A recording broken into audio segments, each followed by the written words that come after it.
Hello, anyone who is waiting for us to get started. We appreciate your patience. Thank you. Winter weather doing its thing, trying its best attempt to foil our one shot. But everyone's here, everybody's safe. We made it, and we're ready for table 2. Roll for Hope sequel.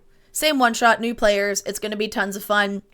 In case you missed the first one, quick summary of what we're doing. We're here playing a D&D one-shot, raising money for Project Hope and their 2025 Hope Miss campaign. They are a charity that does work all over the world. They go to places where immediate aid is needed, where there are crisis situations going on. That includes environmental disasters, humanitarian disasters, all sorts of incredible work and very vital work right now. And at the moment, last I checked, we've raised $125 so far. If we make it to 150 today, that will be enough money to provide fuel and a generator in Gaza, as an example of the tangible good that your donations are doing. As we play the one shot, your charity donations will be able to directly impact the game. On top of choosing a player that you can give advantage or disadvantage to on their next roll, we have a really fun little deck of cards here that I'll be drawing a card from once we get to a certain point in the one shot every time there is a donation. So that's going to be a lot of fun. And I remembered to mute my Twitch alerts this time. So look at me. But thank you so much for that resub, Kay. I appreciate it. But before we get started, real quick, everyone just do 2-second intro, your Twitch name, and maybe if you want, it can either be how long you've been with SideQuest or how many Hope Misses you've done. Just pick some fun fact or intro thing about yourself and just let people know where they can find you if they have a lot of fun today and would like to hang out with you after the one shot. I'm just going to go in overlay order, and we'll snake around. So we'll start with Coda. Hi, my name is Coda FM. I'm usually a VTuber, but today I'm a Flesh Tuber. Pretty interesting. Been with SideQuest for a long time now. This is my second Hope Miss, and if you want to see me on any social, Coda FM. Amazing. Perfect. And fun fact, Coda is actually the reason we're here doing this one-shot today, because this all started because I saw Coda's tweet being like, I bought more dice, so I should probably play some D&D with them or something like that. Yeah, it's all sent from Coda buying dice, and I was like, what if I could make that happen? I can give you a place to roll dice. Amazing. Sneaking around, Kay, you are next.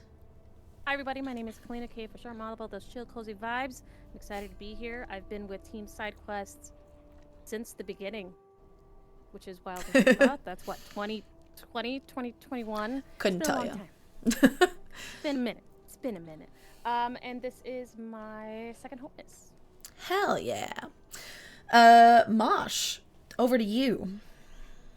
Oh, me? Oh, hi. I'm Mosh Pat. I talk nonsense on the internet and play video games, and I don't know how long I've been with SideQuest.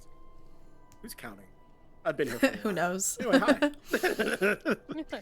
And last but not least, one of our wonderful staff members over at Mosh is also a staff member at Team SideQuest, but another wonderful staff member, Zobi. Hi, I'm Zobi. I used to stream. I don't stream anymore. My face has not been on the internet other than Instagram in a very long time. But I am one of the community managers for SideQuest and been with SideQuest since the beginning. I actually am the one who came up with the name of SideQuest, sitting on Jumbo's couch, brainstorming things. This is the first time, I mean, obviously I've done other Hope Misses, but this is the first time I've created my own campaign with Project Hope for Hope Miss, even though I don't stream anymore, so that's super exciting. And I also say dumb things on the internet and play video games as well. Hell yeah. And I think I've been with SideQuest for 3 years, because I've done 3 St. Jude play lives and 3 Hope Misses, and I think I did those from the first year I joined, so I think. But I honestly can't remember. I couldn't tell you. Yeah, because you were in the first group, weren't you? No, I was in the third group to join or something. This is our or fifth third group, second wave to join. I wasn't in the first. I wasn't in the OGs, and then I wasn't in the first wave of applicants. 'Cause I definitely applied at least twice to SideQuest, maybe 3. I don't know. I guess I'm an OG. Yeah, I'm pretty positive this is our 5th Hope Miss campaign. So SideQuest has been a thing since 2020, Oh, Half a my. decade? Yeah, and I think I joined in Oh my God. 2022, I think. I'm pretty Oh. positive. Yeah. Now I We're gotta getting double old, y'all. check. Amazing. Last things before we jump into it, just some mechanical housekeeping things. We have captions at the bottom for any captions users who might use them. It is a free tool that I use occasionally. Sometimes it'll mix up some words or it'll be a bit slow to catch up. Someone might drop. So if you miss out on some stuff here and there, I apologize. But hopefully it behaves itself today. And you can keep up with our gameplay as we go. And last but not least, we are, in theory, playing D&D 2024. I have mostly played 5th edition. This is still new for me, and I'm learning along with most of my players, I think. So if occasionally we use a rule from 5e, even though it says we're supposedly doing 2024, or I mix some stuff up, it's a one-shot. We're here to have fun. I'm probably going to mix something up at some point. So who cares? Shut up. You saw nothing. And... Yeah. with that, Rule of fun. we're going to get started. Hey, what's all these things I pulled up? What's the one thing I didn't pull up? My notes for the one shot. Okay, here we Yes. go. So, Those sound important. all right. Some background information on this world that you guys are a part of. Some lore, both for our players and for our audience. Like a lot of the common material planes in most canonical D&D worlds, you have a lot of overlap, same makeup of races and humanoids, non-humanoids, languages. There's one major difference about the timeline or the dimension that you guys find yourselves in, which are that celestial beings like Asimar, Planetars, any being that shares a celestial heritage, are much more myths than they are tangible presence in your world. Everyone knows that Celestials walked your world at one point, and there are remnants and traces of them, and the language survives, but not many speak it. It is a rather archaic, it's almost like Latin, maybe nowadays. There are people who can speak fluent Latin in our world, but it's not a widely studied or commonly used language by any means. So you all know of these celestial beings that once shared this plane with you, but nowadays they are more of a myth talked about, and the exact circumstances of their leaving, the exact time that they left, has fallen so far. Now there's conflicting stories. Some say it was 100 years ago. Some say it was 1,000 years ago. It's all kind of... and there's a whole field of study into celestial history, but it's a very underserved field, and there's lots of conflicting information in there. And as you go to sleep on the eve of this holiday that is also celebrated in your world, the holiday of Hopemas, which most places where you are from, Hopemas is about gift giving from neighbor to neighbor and celebrating the days starting to get longer rather than shorter. You're starting to get more sunlight back. It's a widely celebrated holiday, but fairly small. And it's always about friends and family, thanking, spending time with, and providing for each other rather than any sort of beings, or magical or otherwise, being the primary gift givers or figures of this holiday. So as you go to sleep for the evening, the eve of Hopemas, and you're thinking about all the good food you're going to eat the next day, you might be thinking about a gift that you're ready to give a special someone, or maybe what you think your special someone got for you. All these various thoughts dancing in your head as you go to sleep. And the last thing you all start to see as you drift off from all your various corners of the world that you are all from, your minds start to fill with a shared dream of a snowy settlement. For some of you, maybe this could be where you live. Some of you, you definitely do not live in a snowy place, so you're dreaming about somewhere foreign. You see villagers putting up banners and preparing for celebrations, but you sense that they are being watched from a cave nearby. The dream pulls you towards this cave grotto, almost like the camera starts to rapidly run across this village and pan up the mountain. You feel a strong celestial presence. You wake up with a start. However, you aren't where you fell asleep. For a minute, you wonder if you're still dreaming. Some of you even going so far as pinching yourself, slapping yourself, doing something to see if you wake up. But no, you're really awake. And you're now in that very cave you saw in what you thought was a dream while you were going to sleep. And two radiant angelic beings stand above you with open wings. One of them looks like this, a bald, darker-skinned, celestial winged being like gorgeous, rich skin, green robes, gold bangles, gold headband, white feathery wings. And the one next to her is a blonde woman, much paler skin, icy blue eyes, seems a little bit more stern than the first one there. And as you kind of land in this cave, and you see there's 3 other individuals standing next to you, and they just go, "Hello, welcome. Do not be alarmed. I know this is probably overwhelming. But welcome to our cave. Welcome to Ostenwald. My name is Fiola. Please take a minute to get your bearings." And you look around at the group of people standing next to you. Coda, can you tell us what they see, what your character looks like? Yes, Gorgamek is standing at a whopping 12 feet tall. Bustling muscles out the wazoo, rippled shirt, pants that are slightly just so adjacent and rips around the knee area, purple skinned, one large unibrow, and a very, very promising mohawk on top of his head. Hell yeah. Next to, say, Gorgamek? Is that what it was? Gorgamek. We see Echo. Kayleen, if you would describe your character for us. Sure. So from the hip up, you see like any other woman, but you notice that she has ram horns. She has elvish ears, she has pointy ears. But when you look from the hip down, she has satyr legs. They are brown tawny fur. She has a little tail, like a little deer tail. It's really cute.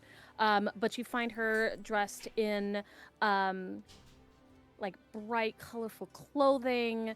And next to her, you see that she just carries a bunch of instruments with her, and she's just kind of like darting around.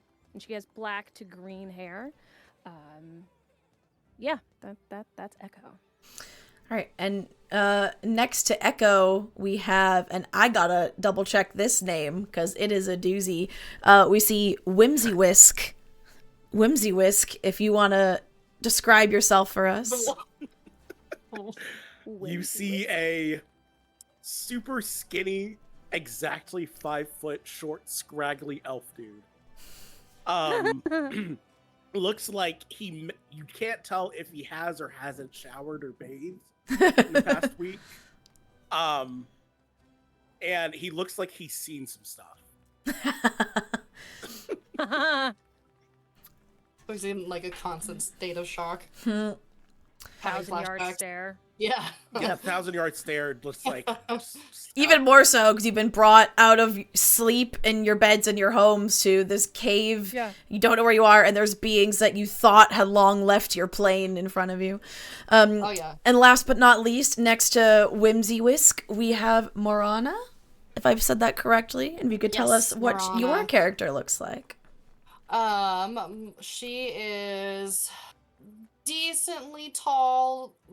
I'd say like 5, somewhere between like 5'9" and 6 foot. Super slender, somewhat fit. Her skin is like almost gray, but like a very, very pale blue. She has really long, bright red, like fire truck red hair that is like really thick strands of hair that almost looks like yarn. She has slightly pointed ears. She's half elf. She has slightly pointed ears. She has all over her face and what you can see of her arms and shoulders, scars everywhere. So she has like patchwork looking scars that look like she was sewn together, kinda. And she's wearing like kind of a mesh black cloak over top of like black turtleneck, with like little gold embellishments here and there. And then she has a very thick black choker on that kind of looks like a bandage. Amazing. So those are the companions. You now see yourself. Sorry, go ahead. She got like, sorry, bright purple eyes too. Hell yeah. So as you take a moment to see these other individuals standing next to you, the being who introduced herself as Fiola in front of you goes, I'm so sorry for this abrupt meeting and pulling you from your beds in the middle of the night. I assure you, none of us would have done this if we weren't in dire, dire need. But our magic told us that you were the ones who could help us. We kind of need a bit of a Hopemas miracle, and apparently you are the ones who are going to be able to do that. We brought you here with all the tools you should need, all your normal adventuring garb or any other supplies you might need. And sure enough, you look down and whatever your normal armor or robes or weaponry or equipment, whatever's in your go bag, whatever you would use on a regular basis, has been brought with you. Which, again, you went to bed in whatever pajamas or whatever state of clothing that you slept in. Unless maybe if you were on a full adventure, maybe you were sleeping in your full armor. Who knows? Not comfortable, but some people do it. And says, and she continues after you realize you have all your belongings with you. I wish it was under better circumstances, but welcome to our town of Ostenwald.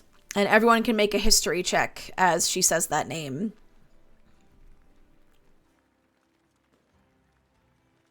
14. 3. Yikes. I got Surprise, surprise. Though for your character.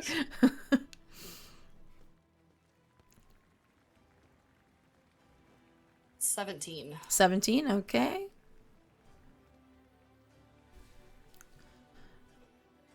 Wow. 12. Okay. Morana and Echo, as she says the name, this rings a bell to both of you who have, whether it's because you've done some traveling, maybe more than your other two new future friends, or maybe because you have done more studying. I know, like, Morana, you are a bit more of an academic given the nature of your work than some others, and you also know Celestial. You've done a bit of study on what happened to the Celestial beings, like the reason why they might have left, and learned their language. So this town rings a bell to you because this is supposedly the last town where Celestials were sighted, like full-blooded Celestials. But it's a town that is very, very isolated. It's a town that's almost completely walled off by mountains. It's very hard to get to. They don't do a lot of trading in or out, and they're a very tight-knit community. So none of you have been there before. And not a lot of people do go there. It's one of those towns, like, you are either from there or you are a high-level scholar or you are one of the incredibly well-traveled and seasoned adventurers to have come to this place. Because it's just naturally and geographically very fortified. The town itself, it's kind of just like your average, coastal farming town, because everything other than the coast, there's part of it that's on the coast and the rest has all these like mountains and difficult terrain around it, which also makes it very unique because normally you don't have a ton of mountains right up against the coast. It's a very strange place. So two of you now, you have some bearing on where you are, and this tracks a bit. And it also was the last known place for Celestials. And the other thing about Ostenwald is it is a place where Hopemas is a very, very... It's the most important day of the year. It is, like everywhere else, it's kind of like more of a fun, quaint holiday. Here it is like the culmination of the whole year for the town.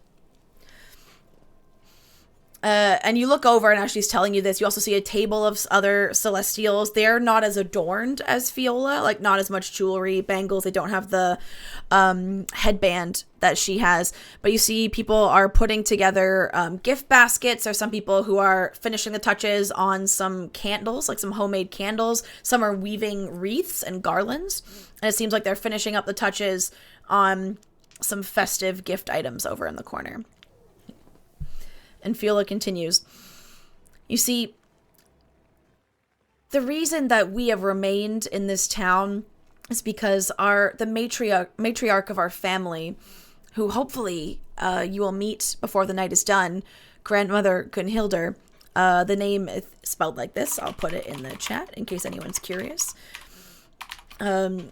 She fell in love with this holiday of Hopemas and just this day, one day a year where this whole town, just so much selflessness, so much joy, so much cheer. It was just seemed like all the best in humanity and humanoids was just embodied on this day, and she was so charmed by it. She just didn't have the heart to leave when the rest of our kind left your plane. And we've stayed here for centuries and resided in this, on this mountain, in this cave. She's kind of been the guardian of this town, watches over them. And on Hopemas, she brings gifts to everyone, not rather than just them giving gifts to each other. And they look forward to this so much. They would be absolutely devastated were our gifts unable to be delivered. But this year, Grandmother Gunhinder has fallen gravely ill since about last night, and there's only a handful of us here. She gestures over to those at the table. This is, what you see is our entire family. We are not a large clan anymore. And it's kind of an all-hands-on-deck situation to take care of her.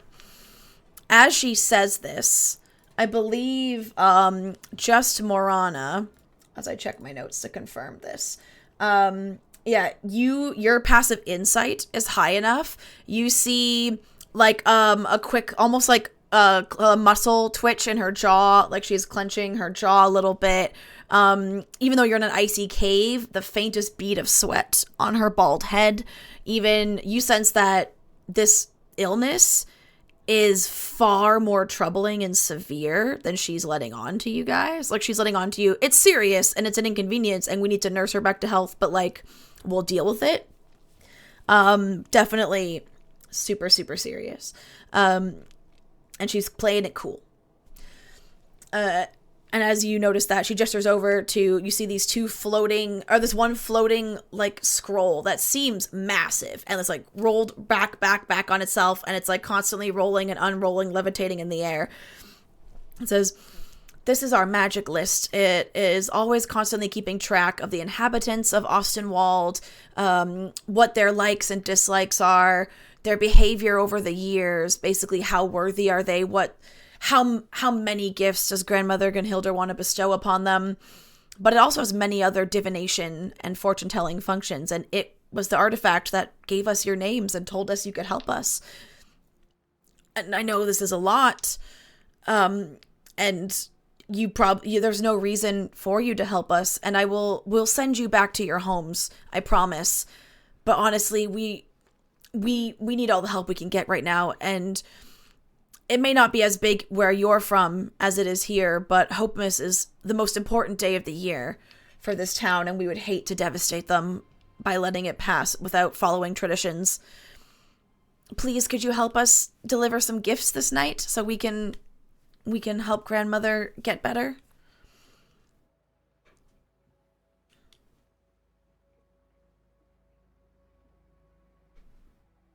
I look around the room. I'm like, I think we don't have a choice, but yeah, sure. He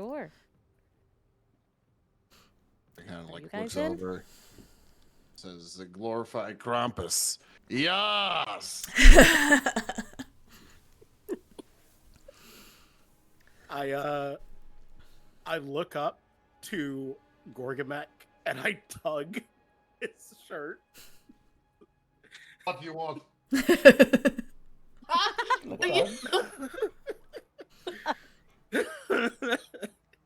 You smell funny. What you need? Can you carry me for most of this? Oh my god. Can you carry me for? You want to carry me for most of this? I'll be a little backpack. Get on. Yes, I'm in. Oh my god. I'm not Gorgamek's backpack. Amazing. Honestly, I know, obviously, you do have a choice. We wouldn't force you into this. We would send you right back home, but we truly appreciate it. Honestly, you can't even begin to understand what this will mean to the people of Ostenwald and to Grandmother Gunhilder. You will be greatly rewarded when all is said and done, I promise you. And of course, sent back home perfectly safe and sound. we just need she had started her deliveries before she fell ill, so you don't even have to do the whole town. We only have, and pulls out a smaller piece of parchment and pulls out a map and looks at the houses that are checked off. There's only 4 deliveries left to make, actually. They're just finishing up the assembling of their gift baskets right now, so it should be absolutely doable in the amount of time we have left. Of course, you need to make sure you are back before the sun comes up. And she snaps her fingers, and one of the other Celestials, who is less adorned, flies over, carrying robes of various sizes in her hands, and says, we have robes for you to wear, just in case you are seen, because if they see someone outside of our family, or at least who they believe is outside of our family, entering their homes, delivering these things, they might get a little concerned. You can understand. So it would help. They should fit over top of whatever you're already wearing. You shouldn't need to leave any of your gear or vestments behind. But please take one. And there is a very large one for Gorgamek, a smaller one for Whimsy Whisk. They look mostly fitted. They're not perfect, but they're not gonna like hamper you in anything that you're doing. You won't be tripping over them. You won't be like unable to like raise your arms fully or anything. Gorgamek raises his hand and says, "Can I make slight altercation to robe?" Yes. If you're going to fight your robe, I don't know what that would entail, but if you would like to alter the fit, yes, go ahead. Gorgamek rips off the sleeves of the robe to matches shorts and undershirt. Oh my. This is exactly what I need. Yes, Gorgamek. In the words of Marisha Ray, sleeves are bullshit. Echo holds hers out. She like turns it around. She's like, yeah, I'll wear it. It kind of clashes, but it'll do. It's just for tonight, right? Just for tonight. You never have to wear them again if your heart desires. It's totally fine. But you do get to keep them. They're yours. They're going to be one of the gifts that you guys are getting for helping us. Are the robes black? They are green. They are green, and there's gold. She gives you all also a gold bracers for each of you to wear. I'm gonna hold it up and just say, does this come in black? Well, black is not really part of the color of Hope Miss. And, I mean, if you're going into people's homes at night wearing black, they might be fairly concerned, if you understand. I guess, yeah, I guess this can work. Yeah, part of it is if anyone does wake up and sees someone wearing this, like, they know. Like, the town, for the most part, everyone leaves their doors unlocked on Hope Miss Night. We're a very insular community. Not a lot of trouble befalls here or outside adventurers. But on Hope Miss Night in particular, most people leave their doors unlocked because they know that grandmother is going to bring them gifts. If they don't leave their door unlocked, the ones that do have a locked door or if there's some other barrier, we tend to just use the chimney, but that's because we can fly. You might have to find some other method. I don't see any of you with wings per se, but it shouldn't be a problem. As we said, this is a centuries-old tradition. Everyone knows what to expect. The last thing... I've totally broken into homes before. It'll be all right. I absolutely did not hear that. Okay. Yes. We have the skills in which are needed to do the job. Well, the list pulled your names for a reason, so it knows best. Now, before you go, the last thing we need, if you just want to help our friends finish up maybe these final gift baskets, so we can just get back to playing nursemaids, as it will. Oh, and one last thing. As a thank you for the gifts, they tend to leave out drinks and also a snack for grandmother. Her favorite snack, and also low-key one of the reasons why we've stayed here, she loves the food of this place. It is definitely far more exciting than a lot of our traditional fare. But given this is a coastal town, fresh seafood has always been plentiful here. She particularly has a fondness for shrimp, and the town knows that. So there should be shrimp cocktail left out at every home, and you definitely have to eat at least one piece, or they will think that grandmother is upset with their offering. I hope no one's allergic, or at least one of you is not allergic to shellfish. Oh, who's gonna volunteer to eat that? Because I definitely am not. Gorgamek, unfortunately, is a vegetarian. Whimsy. I only survive off of scraps of raw beef I feel like shrimp is probably out of my purview. Okay, I guess I'm the one eating it then. Hey! Yay, good, that's settled. Even if you just eat one piece at Right. each place, you don't have to eat all. Because for one person, that would be. I mean, she does it, but she is an immortal being, so that's her Are constitution we is pretty talking insane. only shrimp? Like, is it just like a... Some of them leave out other things as well. Like some of them might be cookies, some of them might be some crudité, some charcuterie. There's the only thing that's a constant is the shrimp because they know she loves it. So it would kind of tip them off that something was awry if none of the shrimp got touched. Okay. I'll eat the shrimp. Dibs on the What if I cookies. just take the shrimp and put it in my pocket? You can also do that, but just then you might smell of Nothing in my shrimp. pocket will smell like... But if you get sick of eating it, I'll just put it in my pocket. It's okay. I've smelled worse. Well, let's hopefully they're prepared well, and I'll be okay. My pocket's the backup. Whatever you like. So she gestures over to the table where they were finishing up those gift baskets. So all that's left is each basket needs a wreath to go on it to decorate it. And the materials are there. There's various leaves, berries, holly, some like ribbon and things. So I'll need everybody. Well, you don't have to, but if you would like to, you can make a dexterity check to try your hand at weaving a wreath to complete these gift baskets. Sure.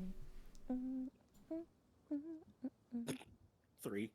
22. 6. Okay, 6, six. 22, 6. Are we Also doing a 6. check? Yes, just a straight dex check. You can give me sleight of hand if you're proficient in it.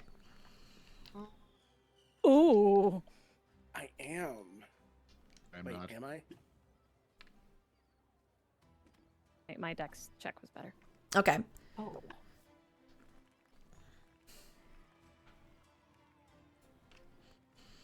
Oh, no, I'm not. No. Yikes, you got a 3. Okay. So, no, the only ones... Oh, boy. Everyone's No, I doing... rolled with an actual dice. I didn't know how to do it in there. That's fine. No, you can roll actual dice. I'm going to be rolling actual dice when it comes time to it. Like, it's your personal preference. So what did you get, Zobi? Slash Morana? I got a 6. A 6. Okay. with my So all of you actual try dice. your best, Oh, but wait, mine on... wasn't just unnatural 20. Sorry, couldn't do math. Sorry, unnatural 20. Unnatural 20. Dirty 20. Okay. Dirty 20. Dirty 20.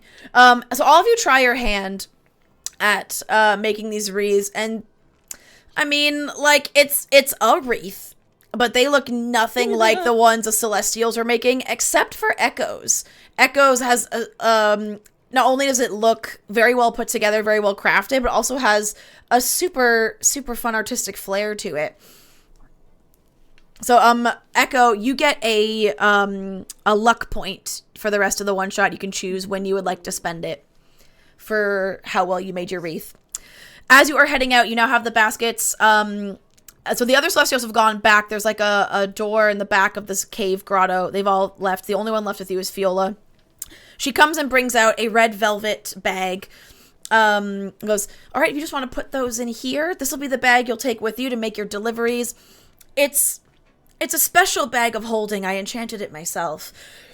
Normally you need to know what you want to get when you're reaching into a bag like this and pull out the item, but this one's enchanted based on location. So when you're in the houses that we're going to send you to, it will know based on where you are what gifts need to be left there. So all you need to do is reach in and just keep reaching in until it stops giving you items. And those are the gifts that you are destined to leave. Morana, because you also are an artificer and Fiola is one herself, you can make an Arcana check because something feels a little like this. She said it's like a bag of holding, but she's enchanted it. Your immediate thought is like, how did she do that? And your artificer brain starts going. So make an Arcana check for me.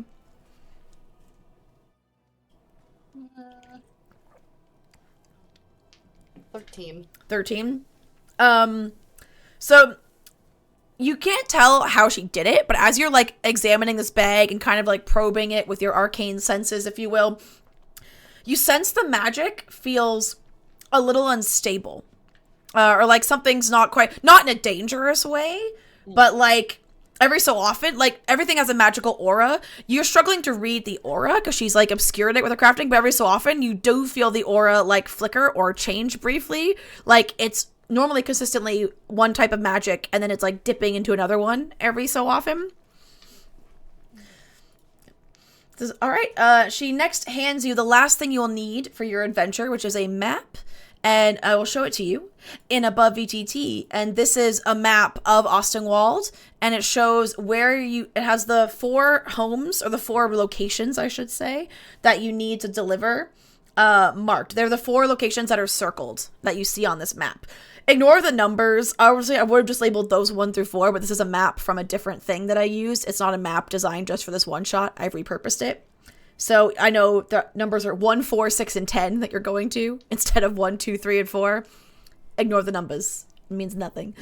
Focus on just them being circled. So she points where 6 and 10 are on this. She points out those as residential homes for families. The one that's circled and has a number 1 is the Sanguine Dawn Inn. There are some people there who they like both the family of the innkeeper as well as the 1 or 2 very rare travelers that Ostenwald gets, people that come back for Hopemas every year. So there are some gifts to be left at the inn. And the last place, the circle at the northernmost part of the map, is a bell tower, and it's to be left for the maintainer and the bell ringer, who doesn't live there all the time, but he still goes there every day, and that's where he collects his Hopemas gifts. So you have 4 locations to go to. You can do them in any order of your choosing. And with that, you have about 5 hours or so before the sun comes up. And like the mountain you're on, where number 4 is, like the bell tower, that's kind of, as you can see, like it looks like almost like a mountain or a hill starts in that corner. You're further up in that corner. So you are northeast of this town and up this mountain.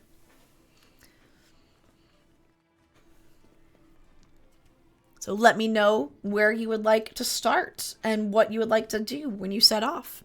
Or if there's any conversations you want to have with each other before you do so. So before we get going, is anybody opposed to me keeping this bag after we're done? The bag of holding? Holding? Yeah, I want it. I want it. Isn't it grandmother's? It's her bag. Why don't maybe we do the job and see how the job goes, and then ask her? But No, it's a nice bag. I got just one bag. I think you need to ask grandmother. But Yeah, she's sick. But I think you need to ask grandmother. Yeah, I don't want to get on her list. She She has a list of naughty folk. That's true. You did see the She can't list. even write. It's okay. Well, even if she's sick, she probably has some connections. Sick people can't write. I know. I heard about it from a guy once. If you wish to continue having a free ride, you shall wait until we are done with our adventure. Whimsicott, what? Call them whims. We're gonna Whims. call you whims. Okay, my friends call me, go away. I'm not giving you any money. Oh. It honestly sounds so fitting. I just met you, but yeah, checks out. Gorgamek is a fan of this humor. Gorgamek refers to himself in the first person. Oh man. Okay, Gordon. Captions users, if there's anything Coda says that doesn't make sense, it's usually because he said his character's name, which is Gorgamek, and the captions is struggling. So if anything doesn't make sense, assume it's his character's name, and then before the parts that do make sense. That last caption for it said, "Go backwards," refers to himself. in the Yeah, third person. exactly. Gorga Mech. Yeah, it's spelled Gorgamek. If I had to guess, hell yeah. Yes. Let's go. There you go. My caption almost got it. Gorgamek suggests that we start at the one that's closest to us. It makes the most sense. Gorgamek is does very make sense. intelligent. Oh, you're so smart. So smart, so strong. Gorgamek thanks you. Strong. You're welcome. So you're gonna start with the bell tower then. Yes. All right. The longest Yes. part of your journey, and the only part where you'd be worried about time, because all these buildings. This town is fairly small and close to each other. It's mainly just the climbing down and climbing up the mountain that will take you some time. There is a path. It's not like you have to, and there isn't any crazy like blizzards or storms right now. It's a bit chilly, but the robes they gave you seem to be somewhat enchanted that even if you aren't dressed in wintry clothes, none of you are feeling like any of the bitter cold that the environment would suggest. You do just have to watch your footing a little bit because it is, a mountain path. There's some loose rock at time and you just gotta watch your feet. So you probably take anywhere between 1 to 2 hours from where the cave is at the point of the mountain. It's not at the top of the mountain. You're like partway. You just started to go up. If you're being careful and sure-footed, like 2 hours. If you needed to try and go faster, if you needed to rush, you could do it in an hour. But right now, you still have 6 hours to go. Like, you're not pressed for time yet. So it's up to you how fast, whether you want to do this carefully or you want to do this quickly. Your descent.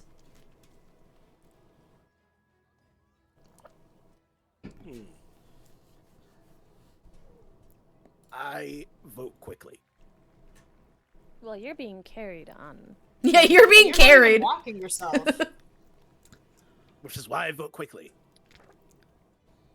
Okay. Gorgamek does say he has Gorgamek a bit feel of a- about that?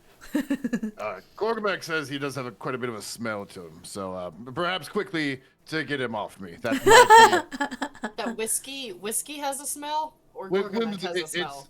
We haven't gotten to the shrimp yet, and there's a strange scent of shrimp coming off Whim's. Whimsy Whisk reaches into one of his pockets No. and pulls out a couple of cookies. No. He's like, "It's Bobby these cookies." Come on. Gorgamek is quite a fan of cookies. You want a pocket cookie? You want a pocket cookie? Gorgamek would love a pocket cookie. Gorgamek, I don't think you should do that. Don't do it. Please For don't do it. reference, the cookies are black and shaped like a 4-pointed star, but in almost like a dumpling-esque shape. Oh. Like vibes, like someone's taken it and like folded it in, so there's like 4 folds. Oh, okay. Yeah. But yeah, the cookie dough is Gorgamek would love to black. accept the stinky cookie. Gorgamek, maybe sniff it first. Yes, my sense of smell is terrible. Oh, okay. They actually smell pretty good. If you smell them, they have a sweet, salty, and smoky smell all at the same time. I don't like that combination. No, thank you. I'm good. You don't I want a guess pocket you cookie? eat the pocket cookie at your own risk. I guess. Gorgamek is quite the fan of a pocket cookie. Please hand it over. I guess Gorgamek Okay. is also a fan of risk. Yeah. I'm already Gorgamek. eating the shrimp, so yeah, no, thank you. Gorgamek eats I the mean, a cookie. pocket cookie's better than shrimp. My pocket is gonna be full of shrimp, so All right. my hands are tied. Are you going to tell Gorgamek anything, or just let Gorgamek bite into cookie hole?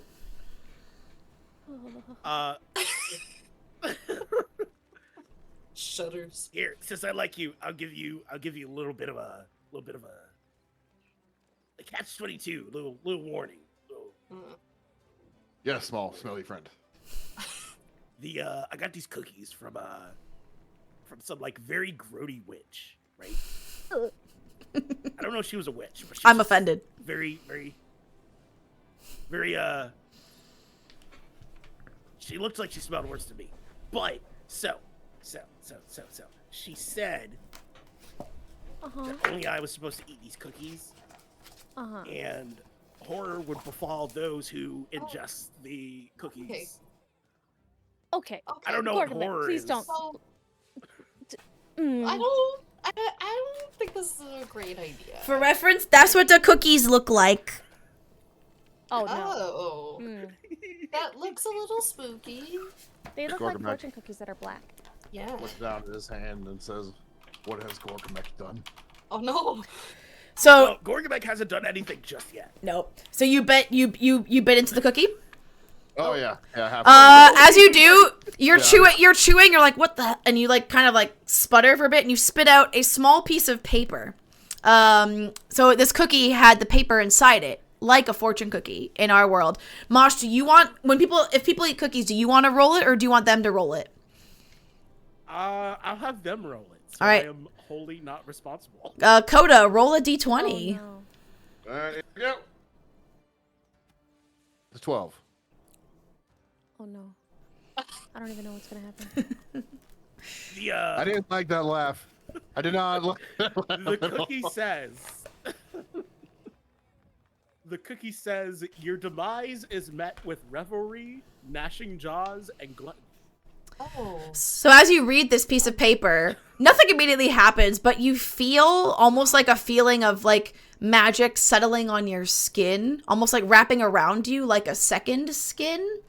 And you just have this very ominous sense of foreboding, like the opposite of deja vu. Not like I've seen this before, but like, oh, I have a feeling something bad's gonna happen. But that's all that happens for now. Or go back. Let's listen to more on it next time. Right. I'm sorry. I feel so bad. Like, I should have stopped you. Anybody else want a cookie? No, thank absolutely you. not. Please But yeah, take them away. Take 'em far away. outwardly, none of you see anything at all. Like, there's no visible effects eating this cookie has had on Gorgamek. There's no visible magic of any kind. It's all internal feelings that Gorgamek has. Gorgamek have big feelings. Gorgamek, big feeling. No. Does Gorgamek want hug? Gorgamek would like hug. Aw. How tall are you? Wait, can I also get it on this? 12 foot. 12 feet? 12 feet tall. Big yes. boy. Good lord. Okay, well, Big I guess boy. I'll just, like, wrap what I can around your cankle and... Rude. Well, you're not that... Thank you. Well, no. Thank you. I'm like, okay, sorry, my brain cannot think of the proportions. If I'm like 5'9" and you're 12 feet, I guess I would be at like your knees or your hip. Yeah, sounds Yeah. all right. Yeah, your Yep. thigh or something. Okay, Yeah. so not your cankle. I'll just squeeze your little thigh, your big thigh, Gorgamek You texted thigh. that. with a little pat. Can I get it on this hug? No, absolutely not. Please no. My stick doesn't transfer. I think it might. Libs. I think it might. Incredible. So two of you voted for quick. Morana and Echo, are you voting for quick or careful for your descent down the mountain? Can we be quickly careful? I'm with Morana. I think we can do it quickly. We'll be careful. We'll keep them careful. Yeah, I agree. I agree. Well, yes. Let's keep them careful. Okay, then everybody but Whimsy Whisk, you can make either a strength or either an athletics or an acrobatics check for me. Okay. For navigating this mountain path. Hi Kate, hi Ryan. Strength or acrobatics? Athletics or acrobatics, your choice. Okay. Athletics or acrobatics. Side I'm gonna do question. acrobatics. Yes. Mosh? Yep. Athletics Acrobatics. is fine. Is this mountain snowy? Yes. Can I make snowballs? Absolutely. Okay. Well, I mean, I don't know. If you're being backpacked, how are you going to make snowballs? You can't touch the ground. You're 10 feet up in the air. Snowing? It is Can I snowing, make snowballs? but it would take a long time just holding your hand out, gathering snow, and it would melt on your hand while you're trying to form enough snow to form a ball. So there's not snow on the ground yet. There is snow on the ground, but you're not on the ground. You're being backpacked. Yeah. You're 12 feet in the air.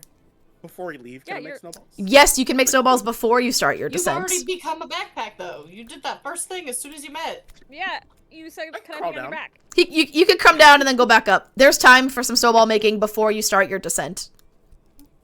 Okay, Okay, I rolled I- a 13 in acrobatics. 13, okay. I rolled a 20 on acrobatics. 20, hell yeah. 17 acrobatics. Okay. Then all of you are fine. You rolled high enough that even going quickly, either by your sure-footed like dexterity that you're able to catch yourself anytime you might slip on an icy patch or some loose gravel, or just sheer brute force like that, even if when you do maybe have a slip and slide or a quick stumble here and there, you just brush it off. Nothing doesn't phase you. So you managed to only take 1 hour to descend to the bell tower, and with no adverse effects from going quickly. And apparently, and there was snowball making beforehand, and there can be snowball making during for those of you that are on the ground. I would like to sidebar, like, get Gorgamek's attention. Yes. and just hand him a snowball Hmm. and whisper in his ear, "Do it, do it."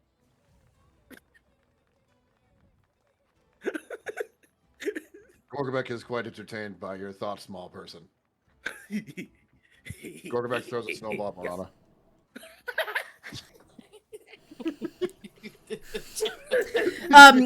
Make a roll for attack. Roll an attack roll. Yay! Roll for improvised weapon. Let me check. What are the rules? What are the rules in 2024? I should have looked this up beforehand. Hold on. Not an attack. It won't. It won't do damage. It's just a roll, like to see if it hits you. You can choose to not be lethal. Improvised weapon 369. See, all that matters. You don't need to know every rule. You just need to know where to find Nice. them when you need them. Death by Okay. snowball. 369. Improvised weapons. You don't add your proficiency bonus. If it's wielded, if you use a ranged weapon, so it's something that has a thrown property. It has a normal range of 20 feet. You're close enough, that won't matter. Okay, so basically you're just rolling with dexterity or strength, your choice, but no proficiency bonus. So just your stat modifier. Just a stab modifier. Okay, here we go. Yeah. 15. 15. What's your AC, Marana? 13. It hits. Okay. Top small person. Oh my. Yeah. What? Am I? I'm facing them. I'm assuming, or like we're still like standing and like. Well, you said you guys were keeping them careful while being quick, so I would assume Morana, maybe you're in front, Echo's behind. You guys are like sandwiching them so that So, like, Gorgamek can't like yeah. get too fast and start like booking it down the mountain. So since you're right in So, front, like, just lobbed it at the back of your on the head. Back of the head. Yeah, back of your head. Just boom. Okay. Got you good. All right. So, okay. Cool. As your little snowball fight, yes, that's the one I wanted. Your snowball fight ends. Hold on, I have to keep tabbing back and forth to make sure this looks good in OBS and we can see everything and nothing's cut off. You come to the pathway up to this bell tower that you see. Now, it does look like it's a little bit icy, like the walls have a little bit of built up ice to them because you know there was a blizzard. Now you're just in like gentle snowfall you've been walking in, but there was likely a blizzard earlier. It is a few stories up to the top, and it does seem to be like there is almost like a landing area at the roof from what you can tell. And you know that the celestial beings have wings, so they likely would have just flown to the top potentially. And you can reorient yourselves the way I put you in the map. I just put the tokens in there earlier. You can change your marching order. You can move. Everyone can control their own token. You can't control anyone else's. And Coda, yours is the one that looks kind of faceless. Yep, that's Gorgabek. Yeah, that's Gorgmek. Are you in front, Marana? Yeah. Yes. Okay. Yeah. So you approach this bell tower, and there are a set of steps leading up to a front door and what looks to be a little entry vestibule and like a stone tower in front of you. And you do see the little part at the top where there is in fact a large bell.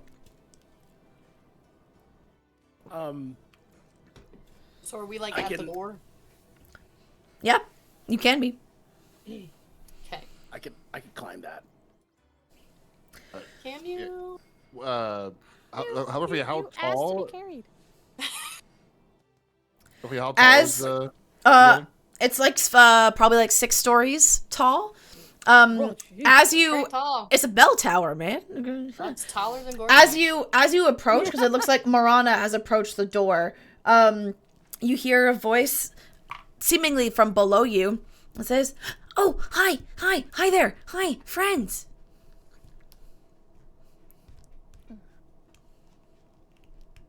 What do you see? Did anybody hear that? Was that in my head? Gorgabek has impressive hearing, and Gorgabek did hear this. Oh, okay. Yeah, anyone who I is thought it was in my near head. anyone who is near Morana would have heard this. Yeah, the small voice. I just hear voices all the time. Yeah, I do too.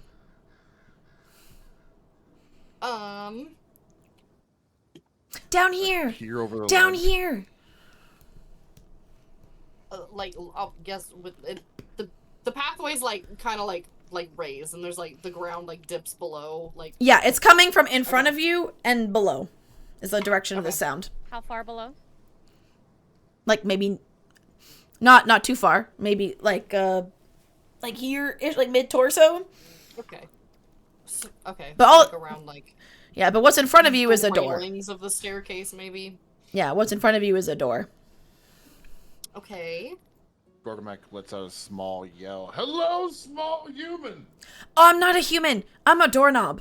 And then as it says that, you look down and you see what before you thought was just like hardware on the door, like what you thought were just like bolts holding it in place and like decorative under the knob. The bolts now move almost like eyes, and the marking underneath starts to open up like a mouth, and the knob, like the handle itself, seems to just be like a really giant nose. It says, "Hi, hi." I would like to get off of Gorgamek and kind of get like right in front of the doorknob. Oh. Oh, look, you're my size.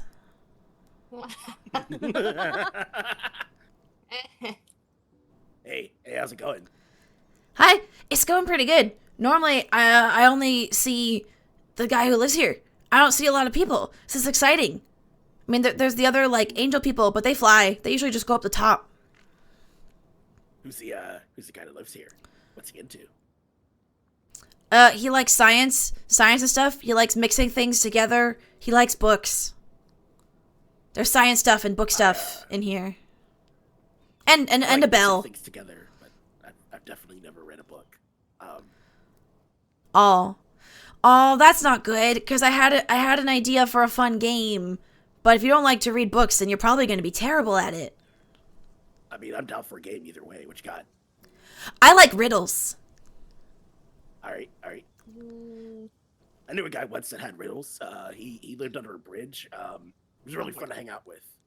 Does the bridge talk?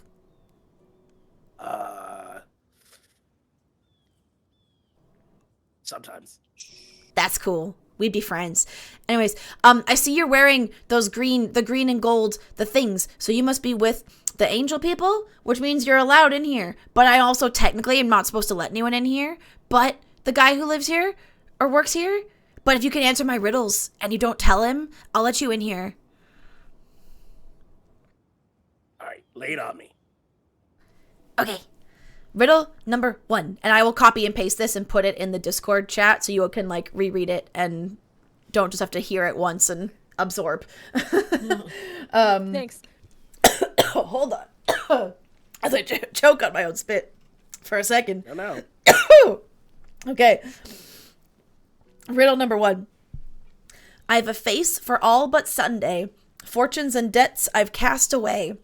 If you twin me as a pair, my wink turns to a serpent's glare.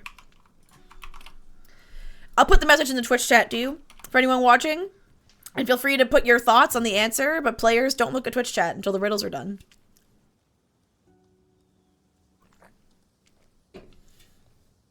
Okay. I'll answer your riddle, but first, can you answer my question? Yeah. If I turn this doorknob, are you gonna lick my hand? I don't have a tongue. Excellent. Your friends can answer, too, by the way. It's a group game. Team game. See, Moron is decently smart, but I'm not good with riddles. Echo is not smart. She's street smart, but she's not smart. Whimsy Whisk is confidently false smart. Gorgamek is incredibly dumb, but he thinks he's smart. I will say, above the table moment You here. say. Above the table moment. I've had this moment before. I was playing a character who technically wasn't supposed to be super smart. And I will let you choose, especially because this is a one-shot. If you, like, the human being, thinks you know the answer to the riddle, feel free to just, like, forget stats for a moment if that's more fun to you and you want to answer the riddle. If it's more fun for you to RP your character and, like, not answer or answer in some funny, incorrect way or way they'd interpret it, do whatever you want. But if what brings you joy in this moment is just, like, kind of, like, putting your character on pause and just being you and trying to solve the riddle, go for it. Because I personally love riddles. I don't dislike actually them. I'm just not good with them. legitimately trying to think. Yeah, I know. I'm trying to think it. I'm thinking about it. Okay, maybe we put our collective intelligence together and try to figure out bits and pieces of it. Yeah, team games. Team games, best games. I'd play more team games, but I don't have friends. Well, I'll be Robert your thinks friend. that's You're one of the incredibly coolest sad. things I've ever seen. Thanks. Never seen a talking doorknob before. Yeah, I'm so intrigued. Like, when we're done here, can we like unscrew you from this door and take you with us? No, Stop, I'm that's magically okay. stuck Oh, here. stop! No. Why would we do No, that? no, no, This no. is their home. No. You couldn't anyway. Like, There's a what? permanent sticking charm attached to me. I don't move. Other I than mean, if you turning. moved, you'd probably die. Like, that's not happening. Can we take the whole door? I mean, big guy can carry it. Are you gonna carry it? No. Gorgamek will carry it. Gorgamek shall No. carry no doors.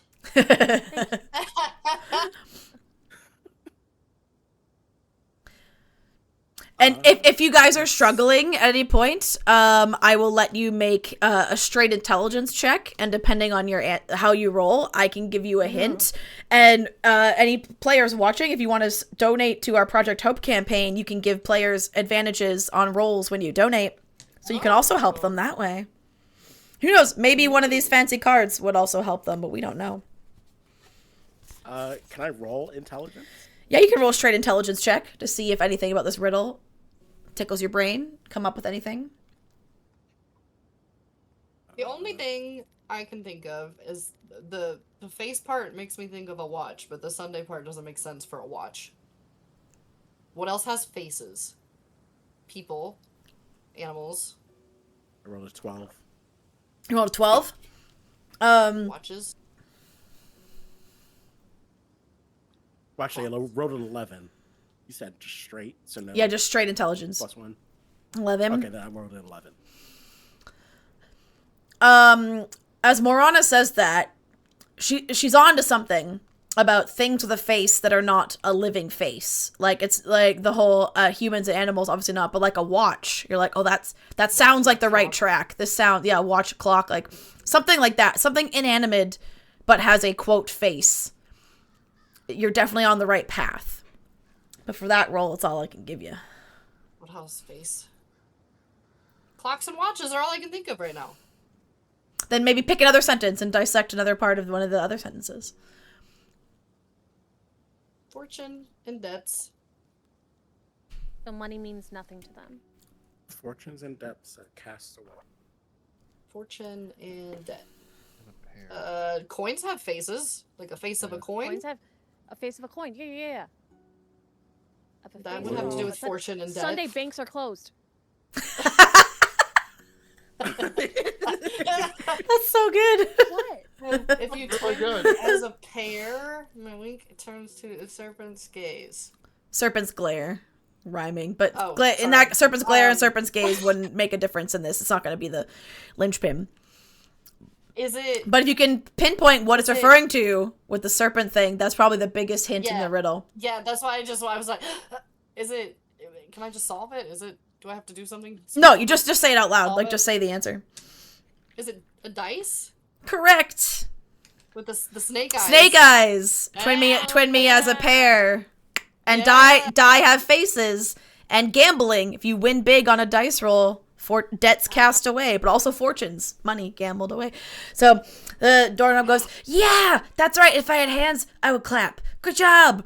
Are you ready for the second one? Because everything good comes in threes. So 3 riddles, you get to go inside. I'll be 3 your mate. riddles. 3 riddles. I mean, I'm letting you into this really cool place. You gotta work for it a little bit. I'm not supposed to. I'm breaking the Yeah, rules. This is fun. We're having fun, guys. We're having fun, team. Hey, Alright. what doorknob do Thanks, you want? A Morana. cookie? You want a Don't cookie? do I that can't to the eat doorknob. things. Not to the doorknob. Thank heavens. You're just Alright. gonna break it. Riddle number 2. I am no artist's model, and yet you have to draw me. I'm truly awful solo. I need a partner sorely. I like violence. Or is it violins? Depends on where you saw me. Ooh. Bow. No artist. A bow. Who said that? I think it was. think more than one of us Oh. did. Well, yeah. Either way, you did it. You were real fast on that one. That's the right answer. Yay! Hey. This is Heck fun. yeah. All right, last one. This was my favorite. I'm a little biased. It's real simple. When is a door not a door? When it's open? When it's a jar. Hey, that one! Oh my gosh. Gorgamek! Gorgamek! Gorga Mech. Gorga Mech. Gorga Mech. Gorga Mech. You did it! See, that was so much fun. The guy who lives here, he's so busy all the time. He doesn't stop to answer my riddles. Anyways, you can come in now, and you hear a clicking noise, and the door is unlocked.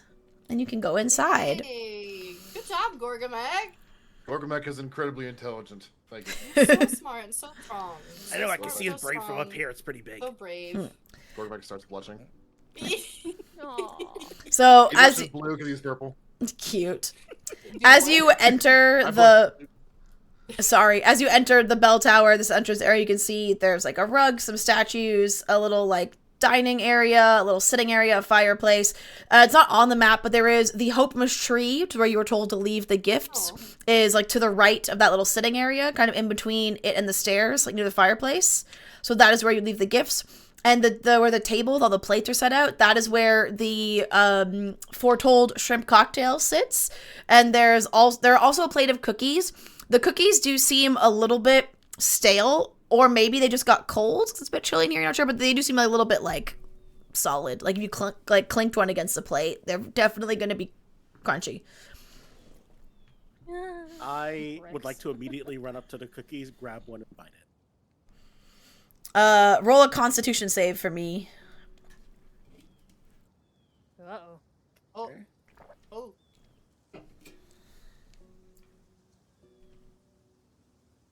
Oh. Oh, jeez. As you bite into one, you bite a bit too aggressively. Ow, God. And it tastes really good once you get through that. Like, you had to really bite into it. You do realize, though, you chipped a little bit of a tooth. Man, that's fine. I don't need my teeth anyway. It tastes good, though. Like, it tastes like this was a very well-made chocolate chip cookie. They've just been left out in the cold. They're kind of frozen. Frozen cookies. I would like to shove all the cookies in my pocket. You can absolutely do that. Anybody else want a cookie? Gorgamek's a little standoffish because of the last cookie that you gave Gorgamek. All right, more cookies for me. Shove some cookies in the pocket. I'll The frozen quietly chocolate walk chips. up to the table, and I'll grab one of the shrimp. They look like very fresh, juicy shrimp. Again, this is where the cold did them favors, because, you know, shrimp cocktail is served cold, so... I walk up behind Echo, and when she's not looking, take a shrimp and put it in my pocket. Pocket shrimp in solidarity. It's like lined with a bag. I love it. Oh, you use a bag for yours. I just straight up put cookies in my pocket. There's crumbs all up in there. We know. All right. So that's over here, the tree, yes? Yes, by the to the right of the fireplace in that little sitting area. Okay, so we have to leave the presents. Yep. Yeah. Who has the bag? Did we ever I establish don't that? know if we. Did we? I don't think we established who had the bag. Did we even bring the bag? If you don't have a preference, we'll say Morana has it because artificer things. Like, you were the one examining it because you were intrigued. Like, how did she make this? But if someone else wants to be the one carrying it, Okay. like, it doesn't matter. No, that's fine. I Yeah. just couldn't remember if we even like picked it up. Yeah, Morana has the Like, bag. back over there.